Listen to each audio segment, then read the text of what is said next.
ਸੁਤ ਦਾਰਾ ਸਿਉ ਪ੍ਰੀਤ ਲਗਾਈ।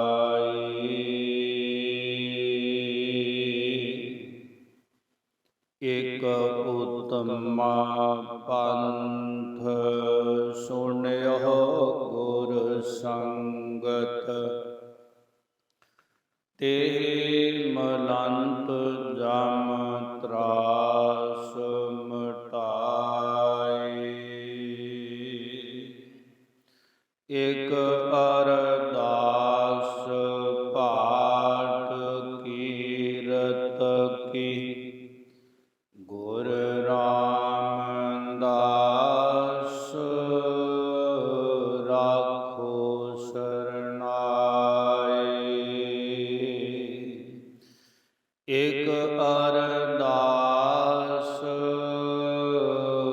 ਪਾਠ ਕੀਰਤ ਕੀ। ਗੁਰ ਰਾਮਦਾਸ ਰਾਖੋ ਸਰਨਾਈ।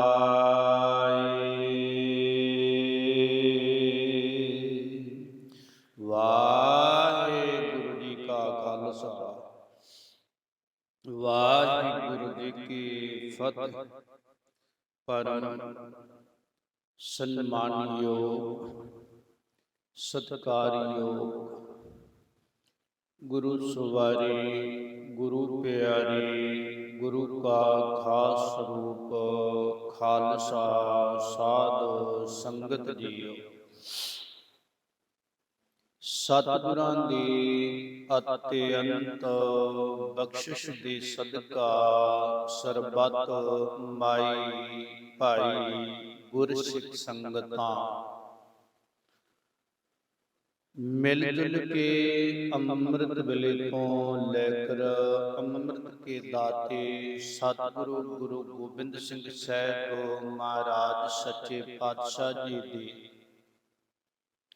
ਚਰਨ ਛੋਹ ਪ੍ਰਾਪਤ ਪਾਵਨ ਪਵਿੱਤਰ ਅਸਥਾਨ ਤੇ ਜੁੜ ਮਿਲ ਬੈਠ ਕੇ ਗੁਰੂ ਗ੍ਰੰਥ ਸਾਹਿਬ ਮਹਾਰਾਜ ਜੀ ਦੀ ਗੋਦ ਦਾ ਆਨੰਦ ਮਾਣਦਿਆਂ ਹੋਇਆਂ ਸਤਿਗੁਰਾਂ ਦੀ ਧੁਰ ਦਰਗਾਹੀ ਬਚਨਾਂ ਨੂੰ ਸ਼ਰਧਾ ਭਾਵਨਾ ਪ੍ਰੇਮ ਸਹਿਤ ਹੋ ਕਰਕੇ ਸ਼ਰਵਣ ਕਰਦੇ ਆ ਰਹੇ ਹਾਂ। ਸਤਿਗੁਰੂ ਗਰੀਬ ਨਿਵਾਜ ਦਾਤਾਰ ਪ੍ਰਭੂ ਜੀ ਸੰਸਾਰ ਅੰਦਰ ਨਿਰਗੁਣ ਰੂਪ ਚ ਜੋ ਬਚਨ ਕੀਤੇ ਨੇ ਉਹ ਸਾਡੇ ਅੰਦਰ ਪਹੁੰਚਾਉਣ ਵਾਸਤੇ, ਸਾਨੂੰ ਸਮਝਾਉਣ ਵਾਸਤੇ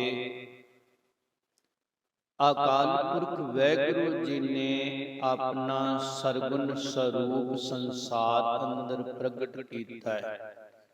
ਨਿਰਗੁਣ ਭੀ ਉਹੀ ਨਿਰਗੁਣ, ਸਰਗੁਣ ਭੀ ਉਹੀ, ਕਲਾ ਧਾਰ ਜਿਨ ਸਗਲੀ ਮੋਹੀ। ਉਹ ਸਰਗੁਣ ਰੂਪ ਦੇ ਸਹਿਤ ਹੋ ਕੇ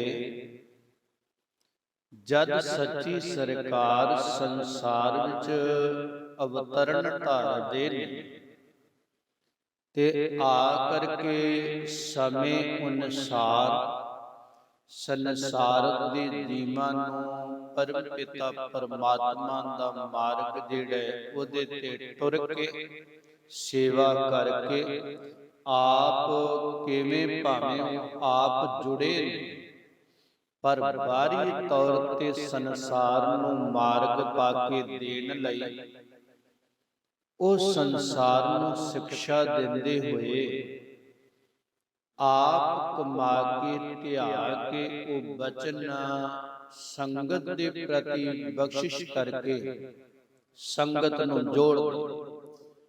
ਸਰਗੁਣ ਦੇ ਅੰਦਰ ਪ੍ਰਭੂ ਆਏ ਜਿਹਨੂੰ ਮਹਾਰਾਜ ਕਹਿੰਦੇ ਆਪ ਨਾਰਾਇਣ ਕਲਾ ਧਾਰ ਜਗ ਮੇਂ ਪਰਵਰੇ।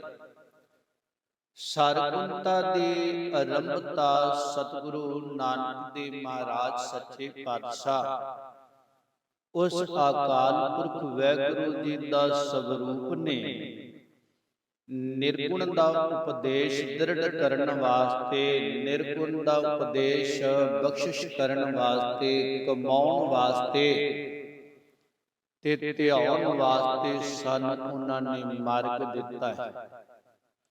ਮਾਰਿਆ ਸਿੱਕਾ ਜਗਤ ਵਿੱਚ, ਨਾਨਕ ਨਿਰਮਲ ਪੰਥ ਚਲਾਇਆ। ਉਹ ਪੰਥ ਤੇ ਪਾਂਧੀ ਬਣਾਇਆ, ਉਹ ਪੰਥ ਤੇ ਤੋਰਨ ਵਾਸਤੇ ਜੋਤ ਉਹਾ ਜੁਗਤ ਸਾਏ, ਕਾਇਆ ਫੇਰ ਉਲਟੀਏ। ਉਸ ਮਾਰਗ ਤੇ ਤੋਰਦਿਆਂ ਹੋਇਆਂ ਅੱਜ ਧੰਨ ਧੰਨ ਸਤਿਗੁਰੂ ਰਾਮਦਾਸ ਮਹਾਰਾਜ ਤਿੰਨਾਂ ਦਾ ਅਵਤਾਰ ਪੁਰਬ ਹੈ। ਆਪ ਦੇ ਸਮਕਸ਼ ਰਾਗੀ ਸੰਕੀਰਤਨ ਕਰ ਰਹੇ ਸਨ। ਬੈਠਾ ਸੋਢੀ ਪਾਤਸ਼ਾਹ ਰਾਮਦਾਸ ਸਤਿਗੁਰੂ ਕਹਾਵੇ। ਉਹ ਪਾਵਨ ਸ਼ਬਦਾਂ ਨੂੰ ਸਰਵਣ ਕਰ ਰਹੇ ਸਨ ਔਰ ਉਹ ਸੋਢੀ ਪਾਤਸ਼ਾਹ ਜਿਹੜਾ ਦਾਤਾਰ ਹੈ, ਉਹ ਧੰਨ ਧੰਨ ਗੁਰੂ ਰਾਮਦਾਸ ਮਹਾਰਾਜ ਜੀ ਦੇ ਨਾਲ ਸ਼ਬਦ ਵਰਤਿਆ। ਆਓ ਆਪਣੀ ਸੁਰਤ ਨੂੰ ਟਿਕਾ ਕਰਕੇ ਧੰਨ ਧੰਨ ਸਤਿਗੁਰੂ ਰਾਮਦਾਸ ਮਹਾਰਾਜ ਸੱਚੇ ਪਾਤਸ਼ਾਹ ਤਿੰਨਾਂ ਦੇ ਪਾਵਨ ਪਵਿੱਤਰ ਜੀਵਨ ਦੇ ਵਿੱਚੋਂ ਕੁਝ ਘਟਨਾਵਾਂ ਜਿਹੜੀਆਂ ਨੇ, ਕੁਝ ਜੀਵਨ ਝਲਕਾਂ ਜਿਹੜੀਆਂ ਨੇ, ਮੁਕੰਮਲ ਤਾਂ ਨਹੀਂ ਪਰ ਕੁਝ ਉਹਨਾਂ ਦੀਆਂ ਜੀਵਨ ਝਲਕਾਂ ਨੂੰ ਅਸੀਂ ਸੁਣ ਸਕੀਏ, ਮੰਨ ਸਕੀਏ। ਆਪਣੀ ਸੁਰਤ ਨੂੰ ਟਿਕਾ ਕੇ ਇਤਿਹਾਸ ਦੀਆਂ ਕੜੀਆਂ ਦੇ ਨਾਲ ਨਾਲ ਚੱਲਣ ਦਾ ਯਤਨ ਕਰਿਆ ਜੀ। ਸਤਿਗੁਰੂ ਗਰੀਬ ਨਿਵਾਜ ਮਹਾਰਾਜ ਜੀ ਦੇ ਇਤਿਹਾਸ ਨੂੰ ਆਰੰਭਦੇ ਤੇ ਜਦੋਂ ਅਸੀਂ ਸੱਚੀ ਸਰਕਾਰ ਦੇ ਜੀਵਨ ਵੱਲੇ ਨਜ਼ਰ ਮਾਰਦੇ ਹਾਂ ਤੇ ਸੱਚੀ ਸਰਕਾਰ ਦਾ ਅਵਤਰਨ ਜਿਹੜਾ ਉਹ ਲਾਹੌਰ ਦੀ ਧਰਤੀ ਤੇ ਹੁੰਦਾ ਹੈ। ਲਾਹੌਰ ਦੀ ਧਰਤੀ ਚੂਨਾ ਮੰਡੀ ਦਾ ਇੱਕ ਬਾਜ਼ਾਰ ਹੈ। ਚੂਨਾ ਮੰਡੀ ਲਾਹੌਰ ਕਰਕੇ ਉਹ ਸ਼ਬਦ ਜਿਹੜੇ ਘੋਸ਼ਿਤ ਹੋਏ, ਵਿਦਵਾਨ ਸੱਜਣ ਕਹਿੰਦੇ ਨੇ ਰਾਵੀ ਦੇ ਕਿਨਾਰੇ ਵਸਿਆ ਹੋਇਆ ਉੱਚੇ ਟਿੱਲੇ ਦੇ ਉੱਪਰ ਇਹ ਨਗਰ ਹੈ। ਜਦੋਂ ਇਸ ਲਾਹੌਰ ਦੇ ਅੰਦਰ ਜਾਂਦੇ ਆ ਤੇ ਜਿਹੜਾ ਰੋਸ਼ਨਾਈ ਦਰਵਾਜ਼ਾ ਹੈ ਉਹਦੇ ਤੋਂ ਸ਼ੇਰਾਂ ਵਾਲੇ ਗੇਟ ਤੋਂ ਲੰਘ ਕਰਕੇ ਜਦੋਂ ਅੱਗੇ ਮਸਤੀ ਗੇਟ ਤੋਂ ਪਹਿਲੇ ਮੋੜ ਤੋਂ ਮੁੜਦੇ ਆ ਨਾ, ਰੋਸ਼ਨਾਈ ਦਰਵਾਜ਼ੇ ਤੋਂ ਅੰਦਰ ਪ੍ਰਵੇਸ਼ ਹੁੰਦੇ ਆ, ਸ਼ੇਰਾਂ ਵਾਲਾ ਗੇਟ ਲੰਘਦੇ ਆ ਔਰ ਮਸਤੀ ਗੇਟ ਤੋਂ ਪਹਿਲਾ ਮੋੜ ਮੁੜਦੇ ਆ, ਕਹਿ ਲੱਗੀ ਅੱਗੇ ਜਿਹੜਾ ਆ ਔਰ ਉਹ ਬਾਜ਼ਾਰ ਆ ਜਾਂਦਾ ਹੈ ਚੂਨਾ ਮੰਡੀ ਦਾ। ਚੂਨਾ ਮੰਡੀ ਦਾ ਚੌਂਕ ਆ ਜਾਂਦਾ ਹੈ। ਉਹ ਚੂਨਾ ਮੰਡੀ ਦੇ ਚੌਂਕ ਤੋਂ ਥੋੜਾ ਜਿਹਾ ਅਗੇਰੇ ਹੁੰਦੇ ਆ ਚੂਨਾ ਮੰਡੀ ਦਾ ਬਾਜ਼ਾਰ ਆ ਜਾਂਦਾ ਹੈ। ਤੇ ਚੂਨਾ ਮੰਡੀ ਉਸ ਨੂੰ ਕਹਿੰਦੇ ਨੇ ਲਾਹੌਰ ਅੰਦਰ ਹੀਰਾ ਤਰਾਸ਼ੀ ਹੁੰਦੀ ਸੀ, ਮਾਨਕ ਤਰਾਸ਼ੇ ਜਾਂਦੇ ਸਨ।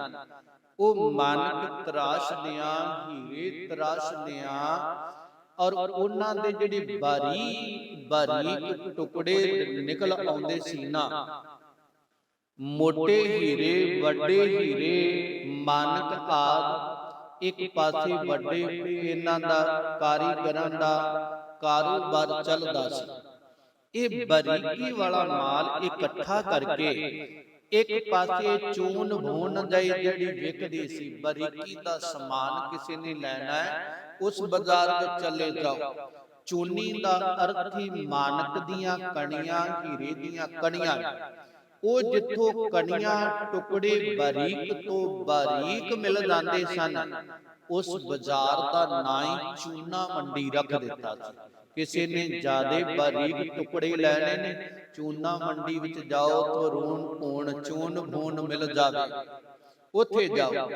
ਉਹ ਚੂਨਾ ਮੰਡੀ ਦਾ ਬਾਜ਼ਾਰ ਤੇ ਚੂਨਾ ਮੰਡੀ ਬਾਜ਼ਾਰ ਦੇ ਨਾਲ ਲੱਗਦਾ ਏ ਚੂਨਾ ਮੰਡੀ ਦਾ ਮਹੱਲਾ ਹੈ ਔਰ ਚੂਨਾ ਮੰਡੀ ਦਾ ਮਹੱਲਾ, ਉਹਦੇ ਨਾਲ ਹੀ ਚੌਂਕ ਵਜ਼ੀਰ ਖਾਂ, ਉਹਦੇ ਨਾਲ ਹੀ ਪਿਆਰਿਓ ਜਿਹੜਾ ਚੱਲਦਾ ਹੋਇਆ ਔਰ ਉਹ ਹਵੇਲੀ ਆ ਜਾਂਦੀ ਏ ਚੌਹਟਾ ਦੁਨੀ ਚੰਦ ਦਾ, ਤੇ ਦੁਨੀ ਚੰਦ ਦੀ ਉਹ ਹਵੇਲੀ ਆ ਜਿਸ ਅੰਦਰ ਗੁਰੂ ਨਾਨਕ ਦੇਵ ਮਹਾਰਾਜ ਗਏ ਤੇ ਜਾ ਕੇ ਕੀ ਦੇਖਿਆ, ਉਸ ਲਾਹੌਰ ਦੀ ਬਾਬਤ ਸਾਹਿਬ ਨੇ ਬਚਨ ਵੀ ਕਹੇ ਸਨ, ਲਾਹੌਰ ਸ਼ਹਿਰ ਜ਼ਹਿਰ ਕਹਿਰ ਸਵਾ ਪੈ।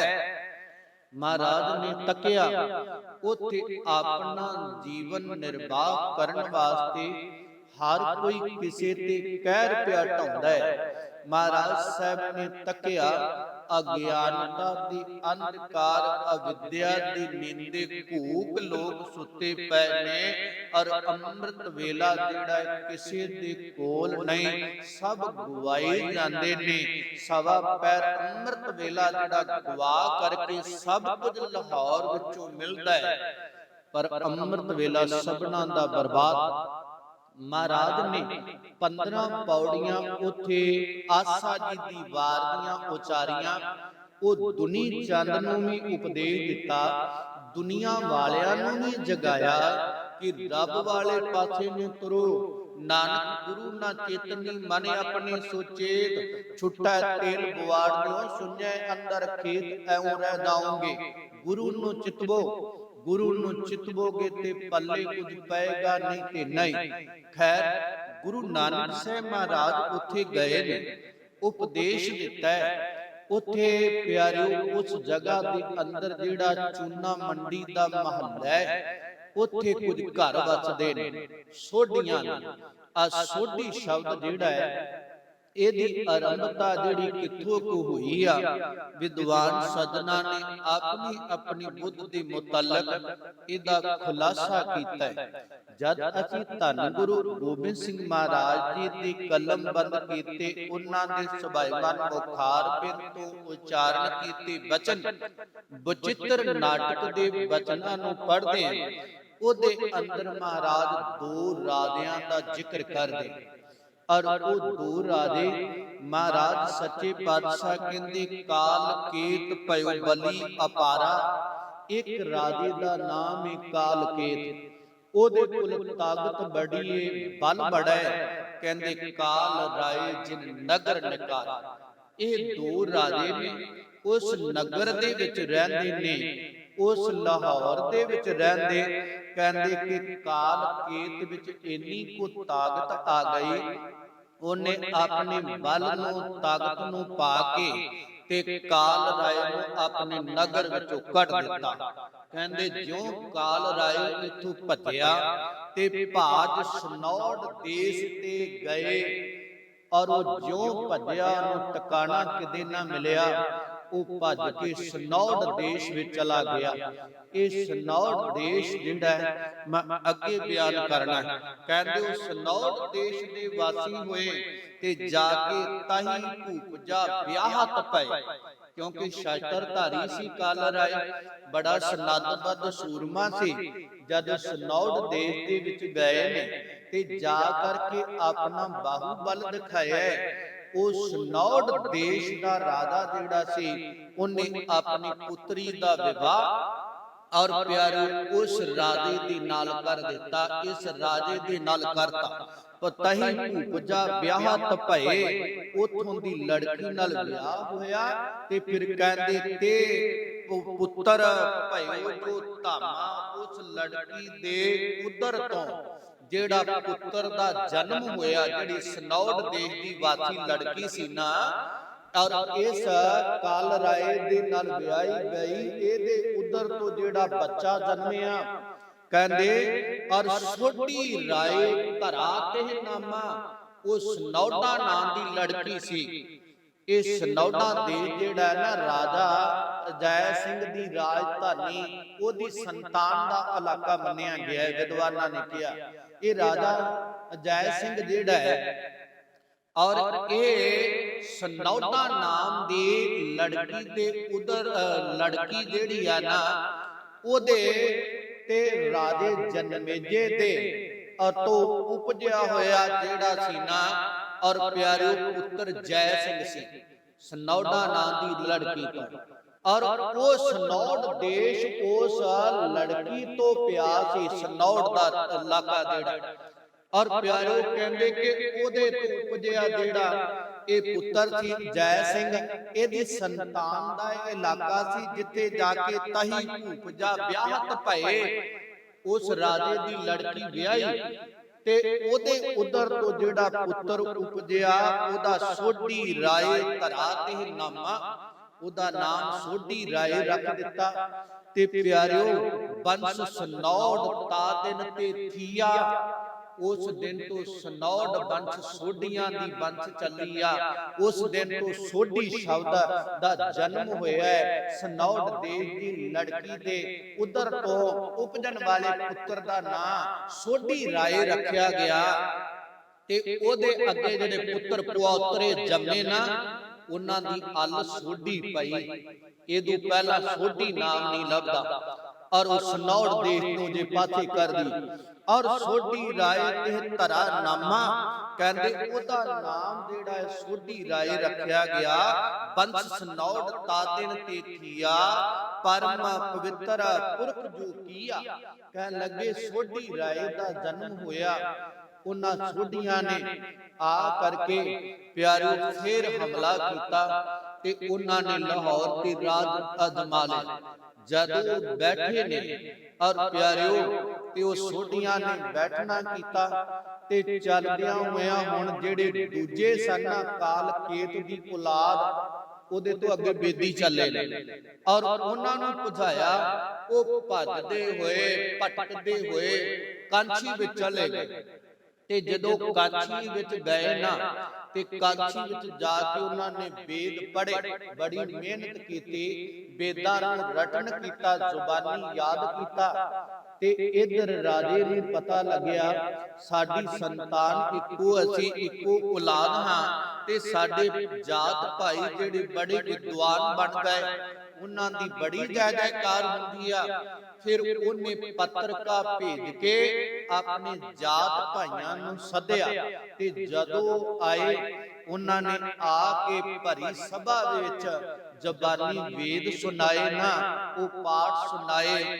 और वेदी शब्द भी वो वेदियां तो वेद पढ़न तो पिया उदों पहला वेदी शब्द नहीं लभदा वेदी शब्द भी उथों तुरिया और फिर ये राजा जेड़ा सी ना जदों इन्हें संगत दे समेत उस वार्ता नूं सुनिया वेदां नूं सुनिया ते बड़ा रीझिया जदों ये रीझ गया प्रसन्न होया फिर प्यारियो विद्वान सज्जन कहंदे आ राह रीझ राजा राजा बड़ा प्रसन्न होया और दिया सर्ब साजा अपना सारा राज पाठ जेड़ा सी ना और वो जेड़े आए सी बेदी उन्हां नूं दे दिता लयो बन बासंग आप जंगल नूं भगती करन वास्ते तुर गया जेड़ा आके और प्यारे ओदे राज पाठ ते बैठा सी ना राजा बेदी उस वेले बेदी और जेड़ा आके राज पाठ ते बैठा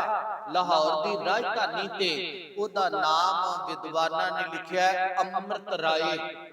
अमृत राय बेदी अमृत राय बेदी और उस राज पाठ ते बैठा इस गल नूं प्रिंसीपल सतबीर सिंह उन्हां ने कोट कीता है ओ अमृत राय बेदी जेड़ा राज पाठ ते बैठा है ते जिन्ने राज दिता है ना वेदां नूं सुन के उन्हां ते प्रसन्न हो के देखो धर्म दी गल सुनाउण वाले दा किन्ना सत्कार कीता और राजे जगत राय ने अपना राज पाठ ही सारा उन्हां नूं सौंप दिता इन्ना अदब ते सत्कार दुनिया दा नगारी तां लगा धर्म दी नरादरी धार्मिक बंदियां दी नरादरी धर्म दी नरादरी होण लग पई संसार अंदर खैर कहंदे ने कि ओने अपना जेड़ा राज पाठ दिता और अमृत राय और तख्त ते बैठा है ते जगत राय जेड़ा सोढी है जगत राय सोढी खानदान और जगत राय आप जंगलां नूं चला गया ये सोढी भटकदे हुए खजल खुआरियां च ਪੈਂਦੇ ਹੋਏ ਇਹਨਾਂ ਦੀ ਤੀਕਸ਼ਣ ਬੁੱਧੀ ਸੀ। ਕੋਈ ਕਿਤੇ ਆਪਣਾ ਛੋਟਾ ਜਿਹਾ ਕਾਰੋਬਾਰ ਚਲਾ ਕੇ ਬੈਠ ਗਿਆ, ਕੋਈ ਮੁਨੀਮੀ ਕਰਨ ਲੱਗ ਪਿਆ, ਕੋਈ ਕੁਝ ਕਰਨ ਲੱਗ ਪਿਆ। ਕੁਝ ਸੋਢੀਆਂ ਨੇ ਆ ਕੇ ਇਸ ਲਾਹੌਰ ਦੇ ਵਿੱਚ ਪਰਤ ਕੇ ਵਾਸਾ ਕੀਤਾ। ਬਹੁਤੇ ਜਿਹੜੇ ਹੋਰ ਕਾਰੋਬਾਰੀ ਨੇ, ਸੰਸਾਰੀ ਜ਼ਿਆਦਾ ਨੇ, ਇੱਕ ਧਾਰਮਿਕ ਦੁਨੀਆ ਵੱਲ ਨੂੰ ਚੱਲਣ ਵਾਲਾ ਸੋਢੀ ਏ। ਉਹ ਸੋਢੀ ਦਾ ਨਾਮ ਏ ਔਰ ਸੋਢੀ ਗੁਰਦਿਆਲ ਜੀ, ਗੁਰਦਿਆਲ ਸੋਢੀ। ਉਹ ਗੁਰਦਿਆਲ ਸੋਢੀ ਨੇ ਇਸ ਚੂਨਾ ਮੰਡੀ ਦੇ ਜਿਹੜਾ ਨਾ ਮਹੱਲੇ ਵਿੱਚ ਆ ਕੇ ਆਪਣਾ ਵਸੇਬਾ ਕੀਤਾ। ਚੂਨਾ ਮੰਡੀ ਦੇ ਅੰਦਰ ਛੋਟੀ ਜੀ ਆਪਣੀ ਦੁਕਾਨ ਕੀਤੀ। ਪਰਮਾਤਮਾ ਨੇ ਕਿਰਪਾ ਕੀਤੀ ਆ। ਉਹ ਗੁਰਦਿਆਲ ਸੋਢੀ ਦੇ ਘਰ ਅੰਦਰ ਪਿਆਰਿਓ ਆ ਕਰਕੇ ਪਰਮਾਤਮਾ ਦੀ ਕਿਰਪਾ ਦੇ ਨਾਲ ਔਰ ਜਿਹੜਾ 1474 ਈਸਵੀ ਨੂੰ ਇੱਕ ਪੁੱਤਰ ਦਾ ਜਨਮ ਹੁੰਦਾ ਹੈ ਤੇ ਉਹਦਾ ਨਾਮ ਰੱਖਿਆ ਗਿਆ ਠਾਕੁਰਦਾਸ ਸੋਢੀ। ਔਰ ਭੱਟਾ ਨੇ ਸਵਈਆਂ ਅੰਦਰ ਵੀ ਇਹ ਬਚਨ ਕੀਤੇ ਆ, ਠਾਕੁਰ ਹਰਦਾਸ ਤਨੇ ਗੁਰ ਰਾਮਦਾਸ ਸਰ ਅਭਰ ਭਰੇ। ਉਹ ਠਾਕੁਰਦਾਸ ਸੋਢੀ ਉਪਜਿਆ ਗੁਰਦਿਆਲ ਦਾਸ ਗੁਰਦਿਆਲ ਸੋਢੀ ਦੇ ਘਰ ਅੰਦਰ। ਜਦੋਂ ਠਾਕੁਰਦਾਸ ਸੋਢੀ ਦਾ ਵਿਵਾਹ ਹੁੰਦਾ ਹੈ ਔਰ ਉਹਦੇ ਘਰ ਵਾਲੀ ਬੀਬੀ ਦਾ ਨਾਮ ਆ ਕਰਮੋ, ਤੇ ਕਰਮੋ ਜਿਹੜੀ ਆ ਬੜੀ ਨੇਕ ਕਰਮਾਂ ਵਾਲੀ ਔਰਤ ਏ, ਜਿਨੇ ਆ ਕੇ ਇੰਨੀ ਕੁ ਲਿਆਕਤਾਂ, ਇੰਨੀ ਕੁ ਆਪਣੀ ਅੰਦਰ ਦੀ ਹਲੇਮੀ ਪ੍ਰਗਟ ਕੀਤੀ। ਹਰ ਜ਼ੁਬਾਨ ਤੇ ਕਰਮੋਂ ਦਾ ਜਸ ਹੋਣ ਲੱਗਾ। ਲੋਕਾਂ ਨੇ ਕਿਹਾ, ਕਹਿਣ ਲੱਗੇ ਇਹ ਕਰਮੋਂ ਨਹੀਂ, ਇਹ ਤਾਂ ਜਸਵੰਤੀ ਏ, ਉਹਦਾ ਨਾਮ ਜਸਵੰਤੀ ਭੂਸ਼ਤ ਹੋ ਗਿਆ। ਚਲਦਿਆਂ ਚਲਦਿਆਂ ਠਾਕੁਰਦਾਸ ਸੋਢੀ ਤੇ ਉਹ ਬੀਬੀ ਜਸਵੰਤੀ ਪਰਮਾਤਮਾ ਦੀ ਇਬਾਦਤ ਪਈ ਕਰਦੀ ਆ। ਤੇ ਅੱਜ ਰੱਬ ਨੇ ਭਾਗ ਲਾਏ ਉਹ ਜਸਵੰਤੀ ਦੀ ਕੁੱਖ ਤੋਂ ਤੇ ਠਾਕੁਰਦਾਸ ਸੋਢੀ ਦੇ ਘਰ ਅੰਦਰ 1500 ਈਸਵੀ ਨੂੰ ਇੱਕ ਪੁੱਤਰ ਨੇ ਜਨਮ ਲਿਆ। ਉਹਦਾ ਨਾਮ ਰੱਖਿਆ ਗਿਆ ਹਰਦਾਸ ਸੋਢੀ। ਉਹ ਹਰਦਾਸ ਦਾ ਜਨਮ 1500 ਈਸਵੀ ਨੂੰ ਹੋਇਆ। 1500 ਈਸਵੀ ਨੂੰ ਜਨਮ ਹੋਇਆ। ਚਲਦਿਆਂ ਚਲਦਿਆਂ ਆਪਣੇ ਪੁੱਤਰ ਦਾ ਵਿਵਾਹ ਕੀਤਾ ਹੈ। ਪਿਆਰਿਓ ਸਮਾਂ ਆਪਣੀ ਚਾਲੇ ਚੱਲਿਆ। ਠਾਕੁਰਦਾਸ ਸੋਢੀ ਵੀ ਪ੍ਰਭੁਰ ਪਿਆ ਨਾ ਕਰ ਗਿਆ। ਹੁਣ ਇਹ ਪਿਤਾ ਪੁਰਖੀ ਕੀਤਾ ਕੇਵਲ ਹਰਦਾਸ ਸੋਢੀ ਨੇ ਸੰਭਾਲਿਆ ਤੇ ਦੁਕਾਨ ਹੁਣ ਤੀਜੀ ਚੌਥੀ ਜਗ੍ਹਾ ਤੇ ਆ ਗਈ। ਇਹਨਾਂ ਦੀ ਬੋਲ ਬਾਣੀ ਔਰ ਆਮ ਦੁਕਾਨਦਾਰਾਂ ਦੀ ਤਰ੍ਹਾਂ ਨਹੀਂ ਸਨ ਕਰਦੇ ਕਿ ਬੜਾ ਤਾੜਨਾ ਜਿੰਨੇ ਦੇਣਾ ਹੈ ਔਰ ਕੁਝ ਮਾਇਆ ਆਦ ਉਹਦੇ ਨਾਲ ਬੜੀ ਲਿਆਕਤਾਂ ਦੇ ਨਾਲ ਪੇਸ਼ ਆਉਣਾ, ਨਰਮ ਦਿਲੀ ਨਾਲ। ਇਹਨਾਂ ਦੇ ਨਰਮ ਸੁਭਾਅ ਨੂੰ ਤੱਕ ਕੇ ਹਰ ਕੋਈ ਇਹਨਾਂ ਵੱਲ ਖਿੱਚਿਆ ਆਉਂਦਾ ਹੈ। ਬਾਬਾ ਹਰਦਾਸ ਔਰ ਪਿਆਰਿਓ ਇਹਦੇ ਘਰ ਵਾਲੀ ਪਤਨੀ ਦਾ ਨਾਮ ਸੀ ਬੀਬੀ ਅਨੂਪੀ। ਤੇ ਅਨੂਪੀ ਜਿਹੜੀ ਬੜੀ ਨਰਮ ਦਿਲ ਵਾਲੀ ਸੀ, ਬੜੇ ਠਰਮੇ ਸੁਭਾਅ ਵਾਲੀ ਸੀ। ਉਹਦੀ ਦਇਆ ਦਿਲੀ ਨੂੰ ਤੱਕ ਕੇ ਲੋਕਾਈ ਦੇ ਵਿੱਚੋਂ ਆਵਾਜ਼ ਆਈ ਤਾਂ ਦਇਆ ਦੀ ਮੂਰਤ ਹੈ। ਉਹਦਾ ਨਾਮ ਦਇਆ ਕੌਰ ਪੈ ਗਿਆ ਔਰ ਉਹ ਬੀਬੀ ਅਨੂਪੀ ਦਾ ਦਇਆ ਕੌਰ ਨਾਮ ਪਿਆ। ਤੇ ਬਾਬਾ ਹਰਦਾਸ ਕੇਵਲ ਨਾਮ ਦੇ ਹੀ ਹਰਦਾਸ ਨਹੀਂ, ਸੱਚੀ ਮੁੱਚੀ ਰੱਬ ਦੇ ਦਾਸ ਨੇ। ਸੇਵਕੀ ਭਾਵ ਹਿਰਦੇ ਦੇ ਅੰਦਰ ਤੇ ਔਰ ਬੰਦਗੀ ਕਰਦਿਆਂ, ਇਬਾਦਤ ਕਰਦਿਆਂ ਕਹਿੰਦੇ ਦਾਤਾ ਐਸੀ ਔਲਾਦ ਦੇ ਜਿਹੜਾ ਕੁੱਲ ਦਾ ਗਿਆ ਹੋਇਆ ਜਸ ਵਾਪਸ ਲੈ ਕੇ ਆਵੇ। ਮਹਾਰਾਜ ਦੇ ਕੁੱਲ ਦੇ ਨਾਮ ਨੂੰ ਭੂਸ਼ਤ ਕਰੇ, ਚਾਰ ਕੁੰਟਾਂ ਵਿੱਚ ਤੇਰਾ ਜਸ ਗਾਵੇ। ਤੇ ਉਹ ਪਰਮਾਤਮਾ ਨੇ ਕਿਰਪਾ ਕੀਤੀ। ਇਹ ਮਾਤਾ ਦਇਆ ਕੌਰ ਦੀ ਕੁੱਖ ਨੂੰ ਭਾਗ ਲੱਗਿਆ। ਚਲਦਿਆਂ ਚਲਦਿਆਂ ਸਮੇਂ ਨੇ ਕਰਵਟ ਬਦਲੀ। ਅੱਜ ਬਾਬਾ ਹਰਦਾਸ ਦੇ ਘਰ ਅੰਦਰ ਔਰ ਮਾਤਾ ਦਇਆ ਦੀ ਕੁੱਖ ਤੋਂ ਔਰ ਪਿਆਰਿਓ ਸਨ ਆ ਗਿਆ 1534 ਕੱਤਕ ਵਦੇ ਦੂਜ ਔਰ ਇੱਕ ਬੱਚੇ ਦਾ ਜਨਮ ਹੋਇਆ। ਤੇ ਬਾਹਰ ਆ ਕੇ ਬਾਬਾ ਹਰਦਾਸ ਨੂੰ ਦਾਈ ਨੇ ਵਧਾਈ ਦਿੱਤੀ। ਕਹਿ ਲੱਗੇ ਵਧਾਈ ਹੋਵੇ। ਉਹ ਬੱਚੇ ਦਾ ਨਾਮ ਜਿਹੜਾ ਹੈ ਔਰ ਰਾਮਦਾਸ ਰੱਖਿਆ ਗਿਆ। ਭਾਵੇਂ ਵਿਦਵਾਨਾਂ ਨੇ ਕਈਆਂ ਨੇ ਲਿਖਿਆ ਜੇਠਾ ਨਾਮ ਰੱਖਿਆ ਗਿਆ ਤੇ ਜੇਠਾ ਨਾਮ ਨਹੀਂ, ਆ ਮਾਲਵੇ ਦੇ ਅੰਦਰ ਜਿਹੜਾ ਪਹਿਲਾ ਬੱਚਾ ਘਰੇ ਹੋਵੇ ਨਾ, ਉਹਨੂੰ ਪਲੇਠਾ ਬੱਚਾ ਕਹਿੰਦੇ ਆ, ਤੇ ਪਲੇਠੇ ਤੋਂ ਹੀ ਪਲਟ ਕੇ ਜੇਠਾ ਬਣਿਆ। ਪਲੇਠਾ ਜੇਠਾ ਮਤਲਬ ਵੱਡਾ, ਜੇਠ ਮੈਣਾ ਵੱਡਾ ਹੁੰਦਾ, ਵੱਡਾ ਬੱਚਾ, ਇਹ ਵੱਡਾ ਬੱਚਾ ਹੈ। ਤੇ ਇਸ ਕਰਕੇ ਉਹਦੇ ਨਾਮ ਨਾਲ ਜੇਠਾ ਜੁੜ ਗਿਆ ਸੀ। ਨਾਮ ਰਾਮਦਾਸ ਰੱਖਿਆ ਸੀ। ਜੇ ਪਰਤ ਕੇ ਬਾਅਦ ਵਿੱਚ ਰੱਖਿਆ ਹੁੰਦਾ ਨਾ, ਤੇ ਜਿਵੇਂ ਵਿਦਵਾਨਾਂ ਨੇ ਇਹ ਦਇਆ ਕੌਰ ਦਾ ਨਾਮ ਅਨੂਪੀ ਸੀ, ਕਰਮੋਂ ਦਾ ਨਾਮ ਜਸਵਤੀ ਪੈ ਗਿਆ, ਜਸਵੰਤੀ ਪੈ ਗਿਆ, ਉਹ ਵੀ ਅੰਕੜੇ ਲਿਖੇ। ਤੇ ਇਹ ਵੀ ਕਿਤੇ ਲਿਖਿਆ ਮਿਲ ਜਾਂਦਾ ਕਿ ਬਾਪ ਨੇ ਨਾਂ ਜੇਠਾ ਰੱਖਿਆ ਸੀ, ਪਰਤ ਕੇ ਐਸ ਮਹਾਤਮਾ ਨੇ ਐਸ ਜਗ੍ਹਾ ਤੇ ਜਾਂ ਗੁਰੂ ਅਮਰਦਾਸ ਸਾਹਿਬ ਨੇ ਰਾਮਦਾਸ ਰੱਖਿਆ। ਇਹ ਸਾਨੂੰ ਲਿਖਤ ਮਿਲਦੀ। ਔਰ ਪਿਆਰਿਓ, ਬਾਪ ਨੇ ਨਾਮ ਜਿਹੜਾ ਰਾਮਦਾਸ ਰੱਖਿਆ ਹੈ, ਕਿਉਂਕਿ ਦੇਖੋ ਪਿੱਛੋਂ ਔਰ ਇਤਿਹਾਸ ਨੂੰ ਪੜ੍ਹ ਕੇ ਠਾਕੁਰ ਦਾਸ ਸੋਢੀ, ਔਰ ਪਿਆਰਿਓ ਜਿਹੜਾ ਹੈ ਹਰਦਾਸ ਸੋਢੀ ਤੇ ਰਾਮਦਾਸ ਸੋਢੀ। ਤੇ ਮਹਾਰਾਜ ਨੂੰ ਬਚਨ ਕਰਦੇ ਆ, ਭਾਈ ਸਾਹਿਬ ਨੇ ਵੀ ਇਹੀ ਕਹਿਣਾ, ਬੈਠਾ ਸੋਢੀ ਪਾਤਸ਼ਾਹ ਰਾਮਦਾਸ ਸਤਿਗੁਰੂ ਕਹਾਵੇ। ਉੱਥੇ ਵੀ ਸੋਢੀ ਪਾਤਸ਼ਾਹ ਤੇ ਰਾਮਦਾਸ ਸ਼ਬਦ ਵਰਤਿਆ, ਰਾਮਦਾਸ ਨਾਂ ਰੱਖਿਆ ਗਿਆ ਹੈ। ਤੇ ਭਾਈ ਕੇਸਰ ਸਿੰਘ ਛਿੱਬਰ ਔਰ ਬੰਸਾਵਲੀ ਨਾਮੇ ਦਾ ਕਰਤਾ ਔਰ ਚਰਨ ਚੌਥਾ ਵਿੱਚ ਉਹ ਲਿਖਦੇ ਨੇ, ਉਹ ਕਹਿਣ ਲੱਗੇ ਰਾਮਦਾਸ ਹਰਦਿਆਲ ਦੋਇ ਭਾਈ ਔਰ ਸਖੀ ਭੈਣ ਰਮਦਾਸੀ ਕਹਾਈ।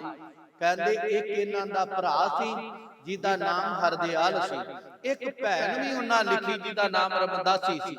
ਉਹ ਪਰਤ ਕੇ ਚੜਾਈ ਕਰ ਗਏ ਔਰ ਵਿਦਵਾਨਾਂ ਨੇ ਉਹਦੀ ਖੋਜ ਅਜੇ ਜਿਹੜੀ ਆ ਮੁਕੰਮਲ ਨਹੀਂ ਹੋ ਸਕੀ, ਬਈ ਉਹ ਕਿੱਧਰ ਗਏ ਜਾਂ ਚੜਾਈ ਕਰ ਗਏ। ਪਰ ਵਿਦਵਾਨਾਂ ਨੇ ਫੋਕਸ ਆਪਣਾ ਗੁਰੂ ਰਾਮਦਾਸ ਸਾਹਿਬ ਤੇ ਰੱਖਿਆ। ਔਰ ਆਰਬਲਾ ਛੋਟੀ ਜੀ ਆ ਪਿਆਰਿਓ, ਸਮਾਂ ਆਪਣੀ ਚਾਲੇ ਚੱਲਦਾ ਹੈ, ਘਰ ਦੇ ਅੰਦਰ ਰੌਣਕਾਂ ਚੈਨ ਮਹਿਲਾ, ਤੇ ਪਤਾ ਨਹੀਂ ਪਰਮਾਤਮਾ ਦਾ ਕਿਹੜੇ ਵੇਲੇ ਕੀ ਭਾਣਾ ਵਰਤਾ ਦੇਣਾ ਆ। ਸਮੇਂ ਨੇ ਕਰਵਟ ਬਦਲੀ। ਜਿਹੜੀ ਮਾਂ ਆਪਣੇ ਪੁੱਤ ਦੇ ਮੁਖ ਵਿੱਚ ਬੁਰਕੀਆਂ ਪਾਉਂਦੀ ਸੀ, ਵਾਜਾਂ ਮਾਰ ਮਾਰ ਭੋਜਨ ਖਿਲਾਉਂਦੀ ਸੀ, ਔਰ ਸਮਾਂ ਬਦਲਿਆ ਤੇ ਮਾਂ ਜਿਹੜੀ ਏ ਉਹ ਪਰਿਵਾਰ ਦਾ ਸਾਥ ਛੱਡ ਗਈ। ਮਾਂ ਦੀ ਘਰੋਂ ਅਰਥੀ ਉੱਠੀ ਆ, ਬੱਚੇ ਮਾਂ ਵਾਲੇ ਤੱਕਦੇ ਨੇ। ਪਿਆਰਿਓ, ਅਜੇ ਸਮਾਂ ਥੋੜਾ ਹੀ ਹੋਇਆ ਸੀ ਤੇ ਬਾਪੂ ਵੀ ਜਿਹੜਾ ਰਾਤ ਨੂੰ ਬੱਚਿਆਂ ਨੂੰ ਭੋਜਨ ਕਰਾ ਕੇ ਪਿਆ ਹੈ। ਤੜਕੇ ਦਾ ਸਮਾਂ ਹੋਇਆ, ਅੱਗੇ ਬਾਪੂ ਬੱਚਿਆਂ ਨੂੰ ਆਵਾਜ਼ਾਂ ਮਾਰ ਕੇ ਉਠਾਉਂਦਾ ਸੀ। ਅੱਜ ਜੇਠੇ ਨੇ ਆਵਾਜ਼ਾਂ ਮਾਰੀਆਂ, ਬਾਪੂ ਉੱਠ, ਪਰ ਆਵਾਜ਼ ਕੋਈ ਨਹੀਂ ਦਿੱਤੀ। ਕੀ ਦੇਖਿਆ, ਇਹਨੇ ਨੂੰ ਆਂਢੀ ਗੁਆਂਢੀ ਆਏ ਔਰ ਬਾਬਾ ਹਰਦਾਸ ਉਹ ਵੀ ਪ੍ਰਭੁਰ ਪਿਆਨਾ ਕਰ ਗਏ। ਔਰ ਸਾਰੇ ਲੋਕ ਇਕੱਠੇ ਹੋਏ। ਉੱਥੇ ਨਾਨੀ ਵੀ ਬਾਸਰ ਕੇ ਤੋਂ ਗਈ ਹੋਈ ਆ।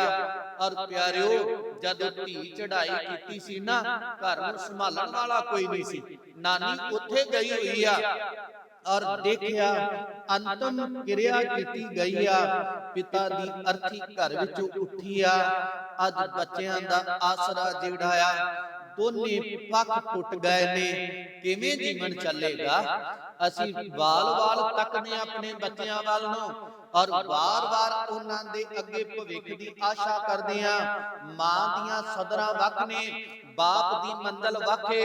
ਮੈਂ ਬੱਚਿਆਂ ਨੂੰ ਆਹ ਬਣਾਉਣਾ, ਇੱਥੇ ਪਹੁੰਚਾਉਣਾ, ਆਹ ਰਸਤਾ ਬਣਾ ਕੇ ਦੇਣਾ ਹੈ। ਦੁਨੀਆ ਦੇ ਲੋਗੋ, ਜਿਹਦੀ ਮਾਂ ਵੀ ਚਲੀ ਜਾਏ, ਬਾਪ ਵੀ ਚਲਾ ਜਾਵੇ, ਉਹਦੀ ਆਸਾ ਕੌਣ ਕਰੇਗਾ? ਉਹਦਾ ਖਿਆਲ ਕੌਣ ਕਰੇਗਾ? ਬਾਪ ਦੀ ਅੰਤਮ ਅਰਦਾਸ ਹੋਈ, ਅੰਤਮ ਕਿਰਿਆ ਹੋਈ, ਲੋਕ ਇਕੱਠੇ ਹੋਏ। ਰਿਸ਼ਤੇਦਾਰਾਂ ਨੇ ਕਿਹਾ ਜੇਠੇ ਦੀ ਸੰਭਾਲ ਅਸੀਂ ਕਰਾਂਗੇ, ਜੇਠੇ ਨੂੰ ਅਸੀਂ ਸੰਭਾਲਾਂਗੇ। ਜੇ ਸਾਡੇ ਘਰ ਅੰਦਰ ਇੱਕ ਔਲਾਦ ਹੋਰ ਹੁੰਦੀ, ਉਹਦਾ ਵੀ ਤਾਂ ਪਾਲਣ ਪੋਸ਼ਣ ਕਰਦੇ। ਪਰ ਇਹ ਕਹਿਣ ਨੂੰ ਗੱਲਾਂ ਬੜੀਆਂ ਚੰਗੀਆਂ ਨੇ, ਬੜੀਆਂ ਸੁਚੱਜੀਆਂ ਨੇ, ਪਰ ਪਿਆਰਿਓ ਨਿਭਦੀਆਂ ਕਿਸੇ ਵਿਰਲੇ ਦੀਆਂ ਨੇ। ਅੰਤਮ ਅਰਦਾਸ ਤੇ ਸਾਰੇ ਹੀ ਕਹਿਣਗੇ, ਜਿਹੜੇ ਪਰਿਵਾਰ ਦਾ ਕੋਈ ਪ੍ਰਾਣੀ ਵੱਡਾ ਚੜਾਈ ਕਰਦੇ, ਅਸੀਂ ਪਰਿਵਾਰ ਦੇ ਨਾਲ ਹਾਂ, ਮੋਢੇ ਨਾਲ ਮੋਢਾ ਜੋੜਾਂਗੇ, ਜੋ ਆਖਣਗੇ ਕਰ ਦਿਆਂਗੇ। ਤੇ ਬਾਤ ਕੋਈ ਇਹ ਨਹੀਂ ਪੁੱਛਦਾ ਕਿ ਸਬਜ਼ੀ ਬਣੀ ਹੈ ਤੁਹਾਡੇ ਘਰੇ ਕਿ ਨਹੀਂ ਬਣੀ, ਕੋਈ ਬਾਤ ਨਹੀਂ ਪੁੱਛਦਾ। ਇਹ ਗੁਰੂ ਰਾਮਦਾਸ ਸਾਹਿਬ ਨੇ ਬਚਨ ਕਹੇ, ਮੈਂ ਅੱਗੇ ਬਿਆਨ ਕਰਨੇ। कि किसी ने बात नहीं पूछी ते पुछदा भी कोई नहीं जे। जिदन अंतमा अरदास हो जाती उदों बाद घर विच कोई नहीं जे आउंदा, भावें बच्चे होण ते भावें परिवार होवे, जिहो जिहा माड़ा चंगा जीवन उन्हां नूं आप नूं कटना पैंदा जी और आप ही नबेड़दे ने अपनी बनी होई नूं। घर विच कोई नहीं रह गया। हुण कुछ प्राणी ओ ने, शरीक ओ ने जिन्हां दी नज़र ए सी आले उदाले दे दुकानां वालियां दी, हुण दुकान नूं ताला लग जाएगा। इन्हां वल आउण वाले गाहक जिहड़े ने, इह बच्चा तां गाहकां नूं कुछ कह नहीं सकेगा, दुकान चला नहीं सकेगा ते और दुकान साडे कोल आवेगी, गाहक साडे कोल आवेगा। कुछ शरीकां दी नज़र है, मकान साडे कोल आवेगा, घर साडे कोल आवेगा, भुख मरी ते वेचणगे, असीं सस्ता खरीदांगे, आपे जिधर मर्जी जावे। ज्ञानी मान सिंह चौर क्या करदे सन, कह लगे एक दिन वो भी आया, घर विच आटा नहीं सी ते जेठा जेड़ा आ, नानी ने क्या पुत्रा अज पकाउण नूं कुछ नहीं, कहंदा मां कोई नहीं, मैं चाचे ताया तो 4 प्रशादे फड़ लिआउणा है। कहंदे जाके सच्ची सरकार ने दरवाजा खटखटाया, दरवाजा खुलिया जरूर, पुछया किवें आया है, ते जदों किया अज आटा घर विच कोई नहीं गा, प्रशादियां दी जरूरत आ। अगों कहण लगे असीं अपने बच्चिआं नूं पालीए कि तैनूं पालीए, चलिया जा प्रशादा कोई नहीं। जदों ये बोल कहे होणगे उदों बच्चे दे मन ते की गुजरी होवेगी, और किसी ने रोटी दा टुकड़ नहीं दिता। इथों तक ज्ञानी मान सिंह चौरा वाले कहंदे सन कि गली दे विचों कख तां कोई चुक के लै जांदा सी कि अग मचाउण नूं कम आणगे। बच्चियां नाल खेडदा गली दे विच जेठा, क्योंकि 7 साल दी उमर कोई ज्यादा नहीं, बच्चियां नाल खेडदा होया गली दे विच जेठा, मामा दरवाजे खोलदियां, अठ दा सूरज अस्त हुंदा है ते प्यारिओ की तकिया और मामा बाजा मारदियां ने, पुत्रा आगा ना प्रशादा शक। पर जेठा जिहड़ा है वो गर्दन घुमा के वेखदा है, सारियां दियां मामा सारियां नूं बाजां पईयां मारदियां है, मैनूं तां आवाज मारन वाला ही कोई नहीं। मैनूं भी किते मां हुंदी आवाज मारदी, जेठिया बेटा घर नूं आ, मैं भी आवाज सुनदा पर कोई नहीं। इथों तक नौबत आ गई, कई वेर उस महल्ले दियां बीबियां ने अपने पुत्र नूं बाहों पकड़ के अंदर ले जाना, पुत्रा मता इहदे नाल खेडी, क्यों? क्योंकि इन्हां नकड़मा ने भागा है जिहड़ा जिवें वड्डा होया पहला मां नूं निगल गया, हुण बाप नूं निगल गया, किते इहदे नाल खेड के मेरे पुत्रा यार तेरी हालत इहदे वर्गी ना हो जावे, असीं नहीं चाहुंदे तू इहदे नाल खेडे, तेरी हालत इहदे वर्गी हो जावे। और इथों तक नौबत आई, कुछ दी नजर दुकान ते, कुछ दी नजर मकान ते, हुण कुछ ओ ने जिहड़े दर्द वाले ने, उथों घर विचों किसी बीबी ने, और जिहड़े बच्चे गुरु रामदास साहब नाल खेलदे सन और ओदे हथ चने भेजे, कहण लगी आ इन्ने कुछ चने दे आओ। नानी ने उन्हां नूं भिगोया वालिया ते कुछ नमक ला के दिता। जेठा अज पहले दिन छाबड़ी च पा के रावी दे किनारे लगया, 7 साल दा मासूम बच्चा जिन्नू पता कोई नहीं, और गाहक नूं की कहना है ते किस रेट कुछ वेचना है जिन्नू कोई पता नहीं। रावी तो लोग नहा के निकलदे आ, आवाज दित्ती आ घूमणियां लै लो, लोकां नूं पता है मां बाप चढ़ाई कर गए, तरस वाले हिरदियां ने लिया ते नानी ने क्या पुत्रा हुण अपना गुजारा इत्थे नहीं होना, इत्थे शरीके आ ते अनेकां प्रकार दीयां गल्लां करदे आ। नानी उथों नाल लैके अज अपने दोते नूं खुंडी हथ विच पकड़ी हुई आ, बासर के वल तुर पई आ। जदों जेठे नूं लैके तुरी आ ते मान सिंह चौरा वाले क्या करदे सन, परत परत के बच्चा उन्हां गलियां वल नूं, अज पहला दुकान नूं ताला लगा सी ते घर दा ताला खुला सी, अज घर नूं भी मकान नूं भी ताला लग गया। ਉੱਥੇ ਪਿੱਛੇ ਨੂੰ ਤੱਕਦਾ ਜਿਹੜੀਆਂ ਗਲੀਆਂ ਦੇ ਵਿੱਚ ਖੇਲਿਆ, ਇੱਥੇ ਬਾਸਰਕੇ ਪਹੁੰਚਿਆ। ਅੱਜ ਉਸ ਬਾਸਰਕੇ ਦਾ ਨਾਮ ਬਾਸਰਕੀ ਗਿੱਲਾਂ ਹੈ। ਔਰ ਉੱਥੇ ਪਹੁੰਚਿਆ ਤੇ ਬਾਬਾ ਅਮਰਦਾਸ ਉਦੋਂ ਅਜੇ ਗੁਰੂ ਅੰਗਦ ਦੇਵ ਮਹਾਰਾਜ ਦੀ ਚਰਨ ਸ਼ਰਨ ਚ ਨਹੀਂ ਗਏ ਸਨ। ਔਰ ਗੁਰੂ ਅਮਰਦਾਸ ਸਾਹਿਬ ਮਹਾਰਾਜ ਵੀ ਆਏ ਪਰਚੌਣੀ ਕਰਨ ਵਾਸਤੇ। ਬੱਚੇ ਦੇ ਸਿਰ ਤੇ ਹੱਥ ਵੀ ਰੱਖਿਆ, ਕਹਿੰਦੇ ਬੱਚਿਆ ਤੌਖਲਾ ਨਾ ਕਰੀ, ਔਰ ਜਿਹਦੇ ਸਿਰ ਤੇ ਰੱਬ ਦਾ ਛਾਇਆ ਹੋਵੇ ਉਹਨੂੰ ਕਿਸੇ ਦੇ ਛਾਏ ਦੀ ਲੋੜ ਨਹੀਂ ਹੋ। ਜਿਹਨੂੰ ਰੱਬ ਉੱਚਿਆਂ ਕਰਨਾ ਚਾਹੇ ਉਹਨੂੰ ਦੁਨੀਆ ਦਬਾ ਨਹੀਂ ਹੋ ਸਕਦੀ। ਜਿਹਨੂੰ ਰੱਬ ਰੋਜੀ ਦੇਣੀ ਚਾਹੇ, ਨਾਨੀ ਨੇ ਦੱਸਿਆ ਕਈ ਵੇਰ ਉੱਥੇ ਭੁੱਖਿਆਂ ਵੀ ਗੁਜ਼ਾਰਨਾ ਪਿਆ। ਕਹਿੰਦੇ ਜਿਹਨੂੰ ਰੱਬ ਰੋਜੀ ਦੇਵੇ ਉਹ ਕਦੇ ਮੰਗਤਾ ਬਣ ਕੇ ਨਹੀਂ ਜਿਉਂਦਾ। ਇੰਨੇ ਨੂੰ ਗੁਰੂ ਅਮਰਦਾਸ ਮਹਾਰਾਜ ਨੇ ਵੀ ਜਿੰਨਾ ਹੋਇਆ ਹੈਲਪ ਕੀਤੀ, ਔਰ ਹੋਰ ਲੋਕਾਂ ਨੇ ਵੀ। ਔਰ ਨਾਨੀ ਨੇ ਇੱਥੇ ਵੀ ਘੁੰਗਣੀਆਂ ਉਬਾਲ ਕੇ ਦੇਣੀਆਂ, ਛਾਬੜੀ ਲਾਉਣੀ ਥੜੇ ਤੇ, ਔਰ ਲੋਕਾਂ ਨੇ ਉੱਥੋਂ ਛਕਣਾ ਔਰ ਛਕ ਛਕਾ ਕੇ ਤੁਰ ਜਾਣਾ। ਕੁਝ ਮਾਇਆ ਮਿਲ ਜਾਣੀ ਔਰ ਉਹਦੇ ਨਾਲ ਅੱਗੇ ਚਨੇ ਲੈ ਆਉਣੇ। ਨਾਨੀ ਦੋਤੇ ਦਾ ਕੰਮ ਚੱਲਦਾ ਰਿਹਾ।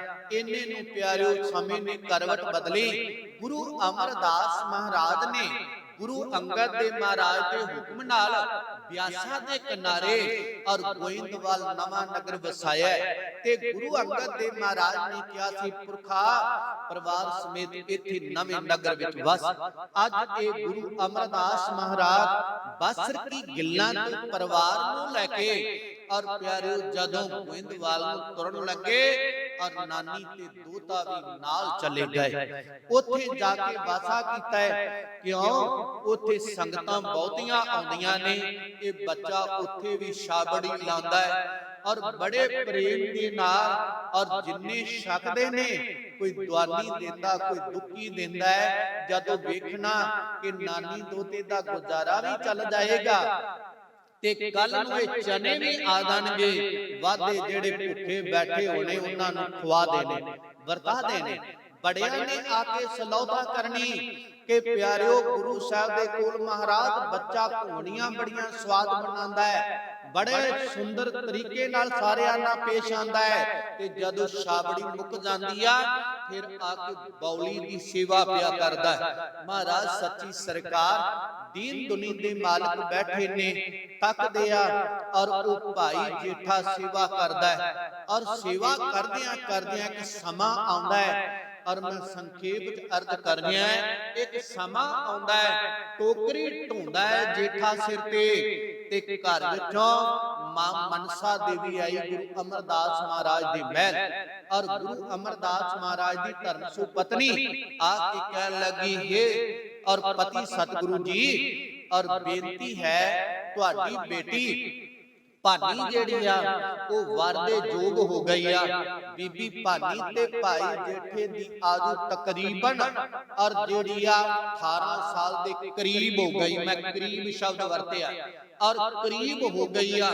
ਔਰ ਕਿਉਂਕਿ 1553 ਦੇ ਵਿੱਚ ਸ਼ਾਦੀ ਹੁੰਦੀ ਆ ਤੇ ਜੇ 34 ਦਾ ਹੀ ਜਨਮ 1534 ਦਾ ਹੀ ਜਨਮ ਬੀਬੀ ਭਾਨੀ ਦਾ ਹੈ ਔਰ 34 ਤੋਂ 53 ਤੇ ਆਈਏ, ਇੰਨੀ ਕੁ ਤਕਰੀਬਨ ਆਜੂ ਬੰਦੀ ਕੁਝ ਮਹੀਨੇ ਇੱਧਰ ਉੱਧਰ ਹੋ ਸਕਦੇ ਨੇ।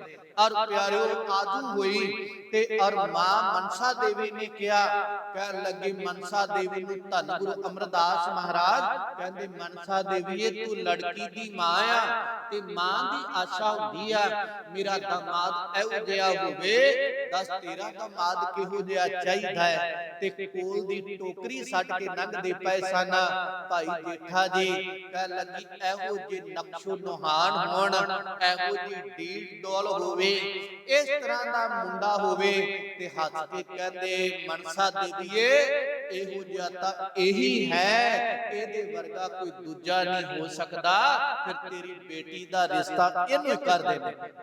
ਕੋਲ ਬੁਲਾਇਆ, ਮਹਾਰਾਜ ਨੇ ਉਹਦੀ ਸੇਵਾ ਵੇਖੀ, ਮਹਾਰਾਜ ਨੇ ਉਹਦਾ ਸਿਮਰਨ ਵੇਖਿਆ, ਮਹਾਰਾਜ ਨੇ ਉਹਦਾ ਧਰਮ ਕਰਮ ਵੇਖਿਆ, ਮਹਾਰਾਜ ਗੁਰੂ ਅਮਰਦਾਸ ਸਾਹਿਬ ਨੇ ਉਹਦਾ ਅਕੀਦਾ ਦੇਖਿਆ, ਉਹਦਾ ਈਮਾਨ ਦੇਖਿਆ। ਇੱਕ ਗੁਰੂ ਤੇ ਈਮਾਨ ਹੈ, ਇੱਕ ਦੀ ਸੇਵਾ ਕਰਦਾ ਹੈ, ਅੰਦਰ ਸੰਤੋਖ ਦਾ ਆਸਣ ਹੈ, ਕੋਈ ਲਾਲਚ ਨਹੀਂ। ਮਹਾਰਾਜ ਨੇ ਨਹੀਂ ਪੁੱਛਿਆ ਤੇਰੇ ਕੀਲੇ ਕਿੰਨੇ ਨੇ, महाराज ने नहीं पूछा नौकरी केड़ी है, महाराज ने सिक्खी देखी, महाराज ने सेवा देखी, महाराज ने सिमरन देखिया। मैनू बख्श दिया जे कुड़ी अमृतधारी हुंदी आ ते बच्चा वो लभदे आ जिहदा मूंह सिरा घरड़ मुरड़ कीता होवे, जिहदा सिक्खी नाल संबंध ही कोई ना होवे। असीं तां कीले बाहर दी दौलत लभदे आ, कदे गुरु नानक दी सिक्खी थोड़ा देखी आ। किन्ना चंगा होवे, पहली मंग साडी होवे जे बच्ची अमृतधारी आ, परिवार सिक्खी वाला होवे।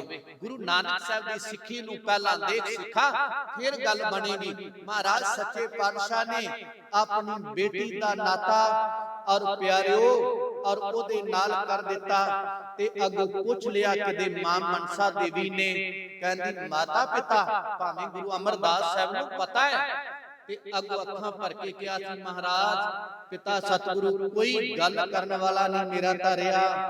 मां भी चढ़ाई कर गए और पिता भी चढ़ाई कर गया, क्योंकि मां बाप भी आके गल रिश्ते नाते दी करदे ने, मेरा कोई नहीं। ते गुरु अमरदास महाराज ने मूंड पलोसिया, सिर पलोसिया, कहन लगे पुत्रा अज तो तेरी मां मनसा देवी है, तेरा बाप गुरु अमरदास है, तेरा घर गुरु नानक दा घर है, ते जिहदा घर गुरु नानक साहब दा घर हो जावे और मन दी कुताई करके ओनू हर होर घर लोड़न दी लोड़ नहीं, जिन्नू रब अपना कर दे देवे। जिहदा बाप गुरु बन जावे ओनू दुनिया ते बाप लभन दी लोड़ नहीं, जिहदी मां गुरु बन जावे ओनू मां दी लोड़ नहीं, जिन्नू गुरु अपने घर अंदर बैठाल देवे, जगह दे देवे, ओदू वध के कोई सत्कार नहीं। गुरु अमरदास महाराज ने कहा चरण पकड़ लए, अज नाता हो गया, ब्याह हो गया, अगे नालों ये नहीं कि मैं इस घर दा दामाद बन गया है। इस घर दे और भाई जेठा गुरु रामदास साहब जी दूजे दामाद ने। एक गुरु अमरदास साहब की वड्डी पुत्री दा नाम बीबी दानी, एदा नाम बीबी भानी, दो पुत्र ने और बाबा मोहन जी, बाबा मोरी जी, ये चार बच्चे गुरु अमरदास साहब महाराज दे। इस घर अंदर वध सेवा निभाउंदे ने। एक दिन गुरु अमरदास महाराज ने भाई बल्लू नूं पुछ लिया, शामां पैंदियां सन, बल्लू जेठा कदे नजर नहीं आया, जेठा किथे आ? और साडा तां काम ये हुंदा है कि कोई वड्डा होवे ना मूहरे, फिर तां ओहदे लई असीं ट्रे चक्की फिरांगे कोई और ओहदे सामने सामने काम करांगे ते नजर आईए, ये सानू देखे। जिन्हें सेवा करनी वो दिखावा नहीं करता, जेड़ा दिखावा करता वो सच जानिया जे अंदरों सेवा नहीं कर रहा, वो केवल दिखावा करता है। भाई बल्लू जेठा की करता है? दाता और संगतां नूं पहला उन्हां लई भोजन तैयार करदा, तपड़ विछांदा, पानी लियाउंदा है। दाता फिर तेरियां संगतां भोजन छकदियां, वो तपड़ां नूं झाड़ के इकट्ठे करदा, भांडे सोधदा, फिर आप भोजन छकदा है। मेरे दातिया और पुछया जदों रात नूं की करदा है? मेरे दाता जेड़े सारी दिहाड़ी काम करके तेरी संगत सिख जेड़े ने वो थक जांदे, कुछ बजुर्ग शरीर ने ते जिन्ना पाछे लैंदे करवटां बदलदे ने, रात नूं जेठा जाके उन्हां दी मुट्ठी चापी करदा, उन्हां दीयां लत्तां नापदा रहिंदा है। तेरे सिखां दीयां सच्ची सरकार मुस्कुरा के कहंदे, और जेड़ा सरोवर नीवा होवे उन्ना लबा लब भरदा जे, जिन्नियां जड़ां गहराई विच होवण ना उन्ना उपर नूं दरखत लहराउंदा है। कहंदे छतर भी निमरता वाले ते झुलदा जे। और समा अगे बदलदा है, मैं केवल शॉर्टकट आप दे नाल बयान कर रहा है। प्यारो समा आ जांदा कि गुरता दे तख्त दे नजदीकी दा गुरु अमरदास महाराज दे घर अंदर दोने दामाद सेवा करदे आ। भाई रामा जी भी करदे, दे विच कोई अत कथनी नहीं, सेवा करदे, पर अंदर दा सुभाव कुछ होर है। और सेवा करदे आ महाराज नूं भावें सब कुछ पता है, सारी गल नूं जानदे, पर संगत च सामने लियाउणी अति जरूरी हुंदी आ। महाराज ने एक दिन कहा खड़े बनाओ, असीं इत्थे आके खड़े ते बैठिया करांगे। एक भाई रामे नूं कह दिता, एक भाई जेठे नूं कह दिता। अज भाई जेठे ने भी खड़ा बनाया और भाई रामे ने भी बनाया। महाराज घरों आए आ करके और पहला रामे दे थड़े कुड़ गए चले। रामिया खड़ा सही नहीं बनया ढा दे, ਭਾਈ ਰਾਮਾ ਕਹਿੰਦਾ ਮਹਾਰਾਜ ਜਿਵੇਂ ਦੱਸਿਆ ਸੀ ਬਣਾਤਾ, ਢਾ ਦਿੱਤਾ, ਅੱਗੇ 10 ਆਏ ਦੁਬਾਰਾ ਬਣਾ, ਤੇ ਭਾਈ ਜੇਠੇ ਕੋਲ ਆਏ ਔਰ ਜੇਠਿਆ ਖੜਾ ਸਹੀ ਨਹੀਂ ਬਣਿਆ, ਦੂਜੀ ਗੱਲ ਹੀ ਨਹੀਂ ਕਹੀ, ਚੱਕ ਕੇ ਕਹੀ ਢਾ ਦਿੱਤਾ। ਮਹਾਰਾਜ ਜਿਵੇਂ ਕਹਿੰਦੇ ਉਵੇਂ ਬਣਾਣੇ, ਔਰ ਇੱਕ ਨਹੀਂ, ਦੋ ਨਹੀਂ, ਤਿੰਨ ਨਹੀਂ, ਗੱਲ ਛੇਵੀਂ ਕੁ ਵਾਰ ਦੀ ਆ ਗਈ। ਭਾਈ ਰਾਮਾ ਖਿੱਚ ਗਿਆ। ਜਦੋਂ ਛੇਵੀਂ ਵਾਰ ਖੜਾ ਢਵਾ ਕੇ ਨਾ ਸਤਵੀਂ ਵੇਰ ਤੇ ਗੁਰੂ ਰਾਮਦਾਸ ਅਮਰਦਾਸ ਅੱਗੇ ਨੂੰ ਤੁਰੇ ਨਾ, ਸੰਗਤ ਕਹਿੰਦੀ ਭਾਈ ਰਾਮਿਆ ਔਰ ਤੇਰੇ ਤੋਂ ਖੜਾ ਨਹੀਂ ਬਣਿਆ। ਤੇ ਅੱਗੋਂ ਰਾਮੀ ਨੇ ਪਤਾ ਕੀ ਕਿਹਾ ਸੀ, ਕਿਉਂਕਿ ਸੁਭਾਅ ਨਹੀਂ ਬਦਲਿਆ, ਕਈ ਵਾਰ ਸੇਵਾ ਹੁੰਦੀ ਏ ਸੁਭਾਅ ਨਹੀਂ ਬਦਲਦਾ ਬੰਦਿਆਂ ਦਾ। ਵੇਖਿਓ ਜੇ ਉਹ ਬੈਠਾ ਸੇਵਾ ਜ਼ਰੂਰ ਕਰੇਗਾ, ਸੇਵਾ ਕਰਦਿਆਂ ਹਉਮੈ ਹੋਵੇਗੀ, ਉਹ ਪਤਾ ਨਹੀਂ ਸੰਗਤ ਨੂੰ ਔਰ ਪਿਆਰਿਆਂ ਨੂੰ, ਰੱਬਦਿਆਂ ਨੂੰ, ਔਰ ਕਿਹੋ ਜੀ ਕੜਵਾਟ ਭਰੀ ਬੋਲੀ ਹੋਵੇਗੀ। ਸੁਭਾਅ ਨਹੀਂ ਚੇਂਜ ਹੋਇਆ। ਕਹਿਣ ਲੱਗਾ ਗੁਰੂ ਅਮਰਦਾਸ ਸਾਹਿਬ ਦੀ ਵੱਡੀ ਉਮਰ ਹੋ ਗਈ, ਇਹਨਾਂ ਨੂੰ ਤਾਂ ਗੱਲ ਕਹਿ ਕੇ ਚੇਤਾ ਹੀ ਨਹੀਂ ਰਹਿੰਦਾ ਕਿ ਅਸੀਂ ਕੀ ਬੋਲਦੇ ਕੀ ਕਹਿੰਦੇ, ਇਹਨਾਂ ਨੂੰ ਕੋਈ ਚੇਤਾ ਨਹੀਂ ਰਹਿੰਦਾ। ਮਹਾਰਾਜ ਜੀ ਨੂੰ ਬਚਨ ਸੁਣ ਵੀ ਗਏ, ਸੱਚੇ ਪਾਤਸ਼ਾਹ ਅਨਸੁਣੇ ਕਰਕੇ ਅੱਗੇ ਚਲੇ। ਜਦੋਂ ਗਏ ਨੇ ਭਾਈ ਜੇਠੇ ਦੇ ਕੋਲ ਜਾ ਕੇ ਕਹਿੰਦੇ ਜੇਠਿਆ ਖੜਾ ਅਜੇ ਵੀ ਨਹੀਂ ਬਣਿਆ, ਤੇ ਅੱਗੋਂ ਹੱਥ ਜੋੜ ਕੇ ਕਿਹਾ ਤੂੰ ਸਮਰੱਥ ਵੱਡਾ, ਮੇਰੀ ਮਤ ਥੋੜੀ ਰਾਮ। ਮਹਾਰਾਜ ਮੇਰੀ ਮਤ ਥੋੜੀ, ਮੇਰੇ ਕੋਲ ਅਕਲ ਨਹੀਂ, ਮੈਨੂੰ ਅਕਲ ਸਿਖਾਉਣ ਵਾਲਾ ਕੋਈ ਨਹੀਂ ਸੀ। ਵੱਡਿਆਂ ਨੂੰ ਪ੍ਰਸੰਨ ਕਿਵੇਂ ਕਰੀਦਾ ਹੈ, ਮਹਾਰਾਜ ਮੇਰੇ ਤੇ ਕਿਰਪਾ ਕਰ ਦਿਓ, ਮੈਨੂੰ ਇੰਨੀ ਕੁ ਮਤ ਬਖਸ਼ੋ, ਤੁਸੀਂ ਸਹੀ ਦੱਸ ਕੇ ਜਾਂਦੇ ਹੋ, ਮੇਰੇ ਤੋਂ ਸਹੀ ਬਣਦਾ ਨਹੀਂ, ਮੇਰੇ ਤੇ ਕਿਰਪਾ ਕਰੋ, ਮੈਂ ਤੁਹਾਡੇ ਬੈਠਣ ਯੋਗ ਖੜਾ ਬਣਾ ਦਿਆਂ। ਇੰਨੀ ਗੱਲ ਕਰਕੇ ਕਹੀ ਚੁੱਕੀ, ਖੜਾ ਢਾਉਣ ਲੱਗੇ, ਦੂਜੀ ਗੱਲ ਨਹੀਂ ਕਹੀ। ਤੇ ਗੁਰੂ ਅਮਰਦਾਸ ਮਹਾਰਾਜ ਨੇ ਗੱਜ ਗੱਜ ਲੰਮੀਆਂ ਬਾਹਾਂ ਵਧਾਈਆਂ ਤੇ ਪਕੜ ਕੇ ਛਾਤੀ ਨਾਲ ਲਾ ਕੇ ਕਿਹਾ ਜੇਠਿਆ ਖੜਾ ਬਣ ਗਿਆ, ਜਿੱਥੇ ਮੈਂ ਬੈਠਣਾ ਆ, ਜਿੱਥੇ ਗੁਰੂ ਨਾਨਕ ਸਾਹਿਬ ਨੇ ਬੈਠਣਾ ਉਹ ਖੜਾ ਬਣ ਗਿਆ ਹੀ। ਉਹ ਅੰਦਰ ਦਾ ਖੜਾ ਹਿਰਦਾ ਜਿੱਥੇ ਜੋਤ ਟਿਕਣੀ ਆ, ਉਹ ਤਾਂ ਵੇਖਦੇ ਸਨ ਭਾਈ ਰਾਮਾ ਕੀ ਬੋਲਦਾ ਹੈ, ਇਹ ਕੀ ਬੋਲਦਾ ਹੈ, ਔਰ ਉਹ ਖੜਾ ਬਣਿਆ ਤੇ ਛਾਤੀ ਨਾਲ ਲਾਇਆ। ਕਹਿੰਦੇ ਖੜਾ ਅੱਜ ਬਣ ਗਿਆ, ਜਿੱਥੇ ਅਸੀਂ ਬੈਠਣਾ ਹੈ। ਤੇ ਫਿਰ ਬਾਹਰ ਦਾ ਖੜਾ ਢਾਇਆ ਨਹੀਂ, ਭਾਈ ਰਾਮੇ ਵਾਲਾ ਖੜਾ ਥਿਆਇਆ ਨਹੀਂ, ਉਹ ਦਿਸਿਆ ਨਹੀਂ, ਉਹ ਰਿਹਾ ਨਹੀਂ। ਉਹ ਖੜਾ ਅੱਜ ਵੀ ਮੌਜੂਦ ਹੈ। ਗੋਇੰਦਵਾਲ ਸਾਹਿਬ ਜਾਓ ਨਾ, ਤੇ ਜਦੋਂ ਬੌਲੀ ਦੇ ਵਿੱਚ ਉਤਰੋਗੇ ਤੇ ਇੱਕ ਪਾਲਕੀ ਬਣੀ ਹੋਈ ਬੌਲੀ ਦੇ ਜਮਾਂ ਦਰਵਾਜ਼ੇ ਦੇ ਉੱਤੇ, ਵਿਦਵਾਨਾਂ ਦਾ, ਮਹਾਂਪੁਰਸ਼ਾਂ ਦਾ ਇਹ ਕਹਿਣਾ ਹੈ ਕਿ ਉਹ ਜਗ੍ਹਾ ਆ ਜਿਹੜਾ ਖੜਾ ਗੁਰੂ ਰਾਮਦਾਸ ਸਾਹਿਬ ਨੇ ਬਣਾਇਆ ਸੀ। ਤੇ ਬਣਾਏ ਤੋਂ ਗੁਰੂ ਅਮਰਦਾਸ ਸਾਹਿਬ ਨੇ ਇੱਥੇ ਗੱਲ ਨਾਲ ਲਾਇਆ ਸੀ, ਤੇ ਕੇਵਲ ਅੰਦਰ ਦੇ ਥੜੇ ਤੇ ਨਹੀਂ, ਬਾਹਰ ਦੇ ਥੜੇ ਤੇ ਵੀ ਪਲਾਤੀ ਮਾਰ ਕੇ ਬੈਠ ਗਏ। ਅੰਦਰ ਜੋਤ, ਬਾਹਰ ਆਪ ਪਲਾਤੀ ਮਾਰ ਕੇ ਬੈਠ ਗਏ। ਤੇ ਗੁਰੂ ਰਾਮਦਾਸ ਸੱਚੇ ਪਾਤਸ਼ਾਹ ਜੀ ਨੂੰ ਫਿਰ ਮੇਰੀ ਸੱਚੀ ਸਰਕਾਰ ਨੇ ਐਲਾਨੀਆਂ ਕਹਿ ਦਿੱਤਾ ਕਿ ਤਖਤ ਗੁਰਤਾ ਗੱਦੀ ਦੇ ਵਾਰਿਸ ਗੁਰੂ ਰਾਮਦਾਸ ਸਾਹਿਬ ਹੋਣਗੇ। ਜਿੱਦਣ ਤਖਤ ਤੇ ਬਿਠਾਇਆ, ਕਦੇ ਗੁਰੂ ਰਾਮਦਾਸ ਮਹਾਰਾਜ ਦੇ ਨੇਤਰ ਸੇਜਲ ਨਹੀਂ ਹੋਏ, ਇੰਨਾ ਦੁੱਖ ਆਇਆ। ਜਿਉਂ ਲਾਹੌਰ ਛੱਡਿਆ ਬੜਾ ਦੁਖਾਂਤ ਆਇਆ, ਭੁੱਖ ਵੀ ਕੱਟੀ, ਦੁੱਖ ਵੀ ਕੱਟੇ, ਘਰ ਵੀ ਨਾ ਰਿਹਾ, ਘਾਟ ਵੀ ਨਾ ਰਿਹਾ। ਅੱਜ ਜਦੋਂ ਮੇਰੀ ਸੱਚੀ ਸਰਕਾਰ ਨੇ 3 ਪ੍ਰਕਰਮਾਂ ਕਰਕੇ, ਨਾਰੀਅਲ 5 ਪੈਸੇ ਰੱਖ ਕੇ ਔਰ ਮੱਥਾ ਟੇਕਿਆ, ਤੇ ਬਾਬੇ ਬੁੱਢੇ ਨੇ ਗੁਰਤਾ ਦਾ ਤਿਲਕ ਲਾਇਆ। ਗੁਰੂ ਅਮਰਦਾਸ ਸਾਹਿਬ ਨੇ ਆਪਣੀ ਜਗ੍ਹਾ ਤੇ ਬਿਠਾ ਕੇ ਕਿਹਾ ਅੱਜ ਤੁਸੀਂ ਸਤਿਗੁਰੂ ਰਾਮਦਾਸ ਸਾਹਿਬ ਹੋ ਗਏ ਹੋ, ਆਪ ਉਪਦੇਸ਼ ਕਰੋ। ਸੰਗਤ ਨੂੰ ਕਿਹਾ ਗੁਰੂ ਨਾਨਕ ਸਾਹਿਬ ਦੀ ਜੋਤ ਇਹਨਾਂ ਅੰਦਰ ਹੈ, ਔਰ ਜਿਹੜਾ ਇਹਨਾਂ ਨੂੰ ਨਮਸਕਾਰ ਕਰੇਗਾ ਗੁਰੂ ਨਾਨਕ ਸਾਹਿਬ ਨੂੰ ਨਮਸਕਾਰ ਹੋਵੇਗੀ। ਇਹਨਾਂ ਦੇ ਅੱਗੇ ਝੁਕਿਆ ਗੁਰੂ ਨਾਨਕ ਸਾਹਿਬ ਦੇ ਅੱਗੇ ਝੁਕਿਆ ਹੋਏਗਾ, ਇਹਨਾਂ ਦੇ ਬੋਲ ਗੁਰੂ ਨਾਨਕ ਸਾਹਿਬ ਦੇ ਬੋਲ ਹੋਣਗੇ। ਔਰ ਪਿਆਰਿਓ ਜਦੋਂ ਇੰਨੇ ਬਚਨ ਕਹੇ ਦੇਖੋ, ਔਰ ਅੱਜ ਔਰ ਸਤਿਗੁਰਾਂ ਨੇ ਮੱਥਾ ਟੇਕਤਾ, ਬਾਬਾ ਬੁੱਢਾ ਜੀ ਨੇ ਦੂਜਾ ਮੱਥਾ ਟੇਕਿਆ ਤੇ ਗੁਰਤਾ ਗੱਦੀ ਦਾ ਤਿਲਕ ਨਿਸ਼ਾਨੀ ਕਰ ਦਿੱਤਾ। ਸੰਗਤ ਨੇ ਮੱਥਾ ਟੇਕਿਆ, ਔਰ ਪੁੱਤਰਾਂ ਵਿੱਚੋਂ ਬਾਬਾ ਮੋਰੀ ਔਰ ਆ ਕੇ ਉਹਨੇ ਮੱਥਾ ਟੇਕਿਆ, ਸਾਰਿਆਂ ਮੱਥਾ ਟੇਕਿਆ। ਅੱਜ ਗੁਰੂ ਰਾਮਦਾਸ ਜਦੋਂ ਉਪਦੇਸ਼ ਕਰਨ ਲੱਗੇ, ਸਾਹਮਣੇ ਗੁਰੂ ਅਮਰਦਾਸ ਸਾਹਿਬ ਬੈਠੇ ਨੇ। ਗੁਰੂ ਰਾਮਦਾਸ ਮਹਾਰਾਜ ਦੇ ਅੱਜ ਨੇਤਰ ਛਲਕ ਆਏ, ਅੱਜ ਨੇਤਰ ਭਰ ਆਏ, ਕੰਠ ਭਰ ਆਇਆ। ਮਹਾਰਾਜ ਮੈਂ ਉਪਦੇਸ਼ ਕੀ ਕਰਾਂ ਔਰ ਮੈਂ ਕੀ ਉਪਦੇਸ਼ ਦਿਆਂ? ਤੇ ਕੰਠ ਭਰ ਕੇ ਕਿਹਾ ਸੀ ਗੁਰੂ ਅਮਰਦਾਸ ਸਾਹਿਬ ਜੀ ਨੂੰ ਸਨਮੁਖ ਰੱਖ ਕੇ, ਜੋ ਹਮਰੀ ਵਿਦ ਹੋਤੀ ਮੇਰੇ ਸਤਿਗੁਰਾ, ਵਿਦ ਦਾ ਇੱਥੇ ਅਰਥ ਹੈ ਹਾਲਤ। ਜਿਹੜੀ ਮੇਰੀ ਹਾਲਤ ਹੋਈ ਆ ਨਾ, ਔਰ ਜੋ ਹਮਰੀ ਵਿਦ ਹੋਤੀ ਮੇਰੇ ਸਤਿਗੁਰਾ, ਸਾ ਵਿਦ ਤੁਮ ਹਰ ਜਾਣੋ ਆਪੇ। ਉਹ ਮੇਰੀ ਹਾਲਤ ਨੂੰ ਤੁਸੀਂ ਜਾਣਦੇ ਹੋ।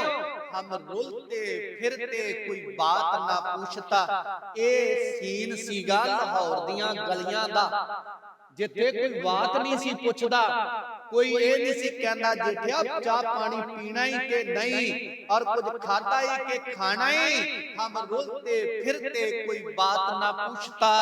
ਗੁਰ ਸਤਗੁਰ ਸੰਗ ਕੀਰੇ ਹਮ ਥਾਪੇ। ਧੰਨ ਧੰਨ ਗੁਰੂ ਨਾਨਕ ਜਨ ਕੇਰਾ, ਜਿਤ ਮਿਲਿਆ ਚੁਕੈ ਸੋਗ ਸਭ ਸੰਤਾਪੇ। ਅੱਜ ਗੁਰੂ ਨੂੰ ਮਿਲ ਕੇ ਸਾਰੇ ਦੁੱਖ ਰੋਗ ਖਤਮ ਹੋ ਗਏ।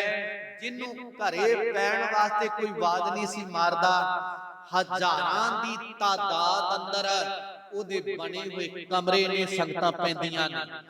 ਜਿਹਨੂੰ ਕੋਹੇ ਨੂੰ ਵੇਖ ਕੇ ਰੋਟੀ ਤੋਂ ਦਰਵਾਜ਼ਾ ਬੰਦ ਕਰ ਲਿਆ ਸੀ, ਕਿਹਨੂੰ ਤੈਨੂੰ ਦਈਏ ਕਿ ਬੱਚੇ ਪਾਲੀਏ, ਹਜ਼ਾਰਾਂ ਬੈਠੇ 2-3 ਮੰਜ਼ਲਾਂ 'ਚ ਛਕ ਰਹੇ ਹੁੰਦੇ ਨੇ, ਤੇ ਮੇਰੇ ਤੁਹਾਡੇ ਵਰਗੇ ਬਾਹਰ ਥਾਲੀਆਂ ਲੈ ਕੇ ਉਡੀਕ ਕਰ ਰਹੇ ਹੁੰਦੇ ਨੇ ਕਦੋਂ ਅੰਦਰਲੀ ਸੰਗਤ ਬਾਹਰ ਆਵੇ ਤੇ ਕਦੋਂ ਅਸੀਂ ਅੰਦਰ ਜਾ ਕੇ ਛਕੀਏ। ਜਿਹਨੂੰ ਇੱਕ ਰੋਟੀ ਦਾ ਟੁਕੜ ਨਹੀਂ ਸੀ ਨਾ ਮਿਲਦਾ, ਅੱਜ ਸੰਗਤ ਜੀ ਉਹਦੇ ਲੰਗਰ ਵਿੱਚ 3-3 4-4 ਸਬਜ਼ੀਆਂ, ਖੀਰਾਂ ਤੇ ਪ੍ਰਸ਼ਾਦ ਪਏ ਮਿਲਦੇ ਨੇ। ਉਹ ਗੁਰੂ ਰਾਮਦਾਸ ਮਹਾਰਾਜ ਦੇ। ਇੱਕ ਵਾਰ ਮੈਂ ਅੰਮ੍ਰਿਤਸਰ ਗਿਆ, ਮੈਂ ਘਟਨਾ ਸੁਣਾ ਕੇ ਔਰ ਬਸ ਇੱਥੇ ਸਮਾਪਤੀ ਕਰਦੇ ਨੇ। ਅੰਮ੍ਰਿਤਸਰ ਗਿਆ, ਇੱਕ ਰਕਸ਼ੇ ਤੇ ਬੈਠਾ ਮੈਂ ਤੁਰਿਆ ਜਾਵਾਂ, ਉਹਨੂੰ ਮੈਂ ਵੇਖ ਕੇ ਤੱਕ ਕੇ ਕਿਹਾ, ਮੈਂ ਕਿਹਾ ਸਜਣਾ ਇੱਕ ਗੱਲ ਮੈਨੂੰ ਦੱਸ, ਔਰ ਤੈਨੂੰ ਕਿੰਨੇ ਕੁ ਇਹਦੇ ਪੈਸੇ ਬਣਦੇ? ਕਹਿੰਦਾ ਜੀ ਕਦੇ 150 200 ਬਣ ਹੀ ਜਾਂਦਾ ਹੈ। ਮੈਂ ਕਿਹਾ ਬੱਚਿਆਂ ਦਾ ਗੁਜ਼ਾਰਾ, ਬੱਚੇ ਕਿੰਨੇ? ਕਹਿੰਦਾ 2। ਮੈਂ ਕਿਹਾ ਬੱਚਿਆਂ ਦਾ ਗੁਜ਼ਾਰਾ, ਆਪਦਾ ਗੁਜ਼ਾਰਾ ਕਿਵੇਂ ਚੱਲੇਗਾ? ਕਹਿਣ ਲੱਗਾ ਜੀ ਗੁਰੂ ਰਾਮਦਾਸ ਸਾਹਿਬ ਦੀ ਕਿਰਪਾ। ਮੈਂ ਕਿਹਾ ਮੈਨੂੰ ਜਰਾ ਗੱਲ ਧਿਆਨ ਨਾਲ ਸਾਰੀ ਸਮਝਾ, ਗੱਲ ਕੀ ਹੈ ਆਖਰ? ਕਹਿੰਦਾ ਜੀ ਤੜਕੇ ਜਾਈਦਾ ਹੈ, ਗੁਰੂ ਰਾਮਦਾਸ ਮਹਾਰਾਜ ਦੇ ਘਰ ਅੰਦਰ ਮੱਥਾ ਟੇਕੀਦਾ ਹੈ, ਚਾਹ ਦੇ ਲੰਗਰ ਚੱਲਦੇ ਨੇ, ਜੋ ਜਿੰਨੀ ਕੁ ਦਾਤ ਦਿੰਦੇ ਨੇ ਉਹਦੀ ਦਾਤ ਚੋਂ ਦਵਾਨੀ ਦੁੱਕੀ ਅਰਪਿਤ ਕਰੀਦੀ ਆ। ਉਥੋਂ ਚਾਹ ਨਾਲ ਛਕਣ ਛਕਾਉਣ ਨੂੰ ਮਿਲਦਾ, ਚਾਹ ਛਕ ਕੇ ਗੀੜਾ ਲਾਈਦਾ। ਫਿਰ ਉਧਰ ਨੂੰ ਜਾਈਦਾ ਹੈ, ਉਹਦੇ ਲੰਗਰ ਵਿੱਚੋਂ ਭੋਜਨ ਪਾ ਲਈਦਾ, ਨਾਲੇ ਬੱਚੇ ਮੱਥਾ ਟੇਕ ਲੈਂਦੇ ਆ, ਨਾਲੇ ਭੋਜਨ ਛਕ ਲੈਂਦੇ ਆ, ਔਰ ਤਕਾਲਾ ਨੂੰ ਭੋਜਨ ਛਕ ਲਈਦਾ, ਨੱਕ ਮਸਤਕ ਹੋ ਲਈਦਾ। ਆ ਜਿਹੜੀ ਮੇਰੇ ਕੋਲ ਪੂੰਜੀ ਬਹੁਤ ਆ ਜੀ, ਇਹਨੂੰ ਐਵੇਂ ਨਾ ਕਿਹਾ ਜੇ ਇਹ ਗੁਰੂ ਰਾਮਦਾਸ ਦੀ ਦਾਤ ਆ। ਇਹ 200 ਰੁਪਇਆ ਮੇਰੇ ਕੋਲ ਬਚਿਆ ਹੀ ਬਚਿਆ, ਮੈਂ ਭੋਜਨ ਗੁਰੂ ਰਾਮਦਾਸ ਸਾਹਿਬ ਦਾ ਛਕਣਾ ਹੈ। ਕਹਿੰਦਾ ਕੇਵਲ ਮੈਂ ਨਹੀਂ, ਅਨੇਕਾਂ ਹੀ ਰਕਸ਼ਿਆਂ ਵਾਲੇ, ਅਨੇਕਾਂ ਹੀ ਝੌਪੜੀਆਂ ਵਾਲੇ ਜਿਹੜੇ ਗੁਰੂ ਰਾਮਦਾਸ ਸਾਹਿਬ ਦੇ ਲੰਗਰ ਤੋਂ ਛਕਦੇ ਆ। ਔਰ ਮੇਰਾ ਸਿਰ ਝੁਕ ਗਿਆ ਸੱਜਣ ਅੱਗੇ। ਮੈਂ ਕਿਹਾ ਧੰਨ ਗੁਰੂ ਰਾਮਦਾਸ ਸੱਚੇ ਪਾਤਸ਼ਾਹ, ਔਰ ਤੂੰ ਇੰਨਾ ਦਿਆਲੂ, ਜਿਹਨੂੰ ਆਪ ਨੂੰ ਰੋਟੀ ਨਹੀਂ ਮਿਲਦੀ ਉਹਨੇ ਇੰਨੇ ਕੁ ਲੰਗਰ ਖੋਲ ਦਿੱਤੇ। ਕੋਈ ਜਿਹੜਾ ਨਹੀਂ ਕਾਰਜ ਕਰਦਾ ਉਹ ਵੀ ਉੱਥੇ ਛਕਦਾ, ਉੱਥੇ ਕਿਸੇ ਨੂੰ ਰੋਕ ਨਹੀਂ, ਕਿਸੇ ਨੂੰ ਪੁੱਛ ਨਹੀਂ ਕਿੱਥੋਂ ਆਇਆ, ਤੂੰ ਕੌਣ ਆ, ਕੋਈ ਨਹੀਂ। ਖਲੋਣ ਵਾਲੇ ਤੁਸੀਂ ਲੈਣ ਚ ਲੱਗੋ, ਥਾਲੀ ਤੁਹਾਨੂੰ ਆਪ ਦੇਣਗੇ, ਚਮਚ ਆਪ ਦੇਣਗੇ, ਕੌਲਾ ਆਪ ਦੇਣਗੇ। ਬੈਠੋ, ਇਹ ਨਹੀਂ ਕਿਹਾ ਜਾਂਦਾ ਕਿ ਇੱਧਰ ਬੈਠੋ, ਇੱਧਰ ਬੈਠੋ, ਇਹਨਾਂ ਲਈ ਭਾਂਡੇ ਨੇ, ਇਹਨਾਂ ਲਈ ਭਾਂਡੇ ਨੇ, ਨਹੀਂ। ਬੈਠੋ, ਮੰਗਣ ਦੀ ਲੋੜ ਨਹੀਂ, ਵਰਤਾਉਣ ਵਾਲੇ ਹਰ ਪ੍ਰਕਾਰ ਦਾ ਭੋਜਨ, ਅਚਾਰ ਤੱਕ ਤੁਹਾਡੇ ਕੋਲ ਲੈ ਕੇ ਆਉਣਗੇ। ਇਹ ਗੁਰੂ ਰਾਮਦਾਸ ਸਾਹਿਬ ਜੀ ਦੀ ਵਡਿਆਈ ਜੇ। ਅੰਮ੍ਰਿਤਸਰ ਦੇ ਵਿੱਚ ਜਿਹਦੇ ਮੁਖ ਤੇ ਵੇਖੋਗੇ ਉਹ ਕਹੇਗਾ ਧੰਨ ਗੁਰੂ ਰਾਮਦਾਸ ਸਾਹਿਬ। ਮਹਾਰਾਜ ਕਹਿੰਦੇ ਧੰਨ ਧੰਨ ਗੁਰੂ ਰਾਮਦਾਸ, ਜਿਨ ਸਿਰਿਆ ਤਿਨੇ ਸਵਾਰਿਆ, ਪੂਰੀ ਹੋਈ ਕਰਾਮਾਤ, ਆਪ ਸਿਰਜਣਹਾਰੇ ਧਾਰਿਆ, ਸਿੱਖੀ ਅਤੇ ਸੰਗਤੀ, ਪਾਰ ਬ੍ਰਹਮ ਕਰ ਨਮਸਕਾਰਿਆ। ਉਹਨੂੰ ਰੱਬ ਜਾਣ ਕੇ ਨਮਸਕਾਰ ਕੀਤੀ ਸਾਰਿਆਂ ਨੇ। ਉਹ ਗੁਰੂ ਰਾਮਦਾਸ ਮਹਾਰਾਜ ਦਾ ਅਵਤਾਰ ਪੁਰਬੇ ਆਪ ਸੰਗਤਾਂ, ਜਿੱਥੇ ਵੀ ਗੁਰੂ ਨਾਨਕ ਨਾਮ ਲੇਵਾ ਸੰਗਤਾਂ ਬੈਠੀਆਂ ਅੰਮ੍ਰਿਤਸਰ ਦੀ ਧਰਤੀ ਤੇ, ਹੋਰ ਵੀ ਜਿੱਥੇ ਜਿੱਥੇ ਭਾਵਨਾ ਵਾਲੇ ਹਿਰਦੇ ਬੈਠੇ ਨੇ ਗੁਰੂ ਰਾਮਦਾਸ ਮਹਾਰਾਜ ਜੀ ਨੂੰ ਸਜਦਾ ਕਰ ਰਹੇ ਨੇ, ਉਹ ਗੁਰੂ ਰਾਮਦਾਸ ਮਹਾਰਾਜ ਜੀ ਦੇ ਸਮੁੰਦਰ ਇਤਿਹਾਸ ਵਿੱਚੋਂ ਸੰਖੇਪ ਰੂਪ ਅੰਦਰ ਕੁਝ ਕੁ ਝਲਕਾਂ ਆਪ ਦੇ ਨਾਲ ਕੁਝ ਕੁ ਤਰੰਗਾਂ ਸਾਹਮਣੇ ਰੱਖੀਆਂ। ਸਤਿਗੁਰੂ ਰਾਮਦਾਸ ਮਹਾਰਾਜ ਕਿਰਪਾ ਕਰਨ, ਸਾਨੂੰ ਪੜਨ ਸੁਣਨ ਵਾਲਿਆਂ ਨੂੰ ਸਮਤ ਬਖਸ਼ਣ, ਸਾਡਾ ਅਕੀਦਾ ਸਾਡਾ ਈਮਾਨ ਸਤਿਗੁਰੂ ਤੇ ਆ ਜਾਵੇ, ਅਸੀਂ ਉਹਦੇ ਦਰ ਦੇ ਘਰ ਦੇ ਪ੍ਰੀਤਵਾਨ ਬਣ ਜਾਈਏ, ਬਾਣੀ ਬਾਣੇ ਦੇ ਧਾਰਨੀ ਬਣ ਜਾਈਏ। ਗੁਰੂ ਰਾਮਦਾਸ ਝੋਲੀਆਂ ਭਰਦਾ ਜੇ, ਜਦੋਂ ਉਹਦੇ ਘਰ ਦੇ ਹੋ ਗਏ ਉਹ ਸਾਡੀਆਂ ਵੀ ਝੋਲੀਆਂ ਭਰੇਗਾ। ਬੇਅੰਤ ਭੁੱਲਾਂ ਦੀ ਖਿਮਾ ਕਰਨੀ, ਆਪ ਸੰਗਤਾਂ ਨੇ ਸਤਿਗੁਰੂ ਦੇ ਬਚਨ ਜਾਣ ਕੇ ਹਿਰਦਿਆਂ 'ਚ ਵਸਾਵਨੇ। ਦਾਸ ਆਪ ਸੰਗਤ ਦਾ ਗੁਰੂ ਰਾਮਦਾਸ ਮਹਾਰਾਜ ਦੇ ਦਰ ਦਾ ਕੂਕਰ ਜਾਣ ਕੇ ਬੇਅੰਤ ਭੁੱਲਾਂ ਦੀ ਖਿਮਾ ਕਰਿਆ ਜੇ। ਇੰਨੀਆਂ ਕੁ ਬੇਨਤੀਆਂ ਪ੍ਰਵਾਨ ਅਰਦਾਸ ਅੰਦਰ ਸ਼ਾਮਲ ਹੋਈਏ। ਵਾਹਿਗੁਰੂ ਜੀ ਕਾ ਖਾਲਸਾ, ਵਾਹਿਗੁਰੂ ਜੀ ਕੀ ਫਤਿਹ।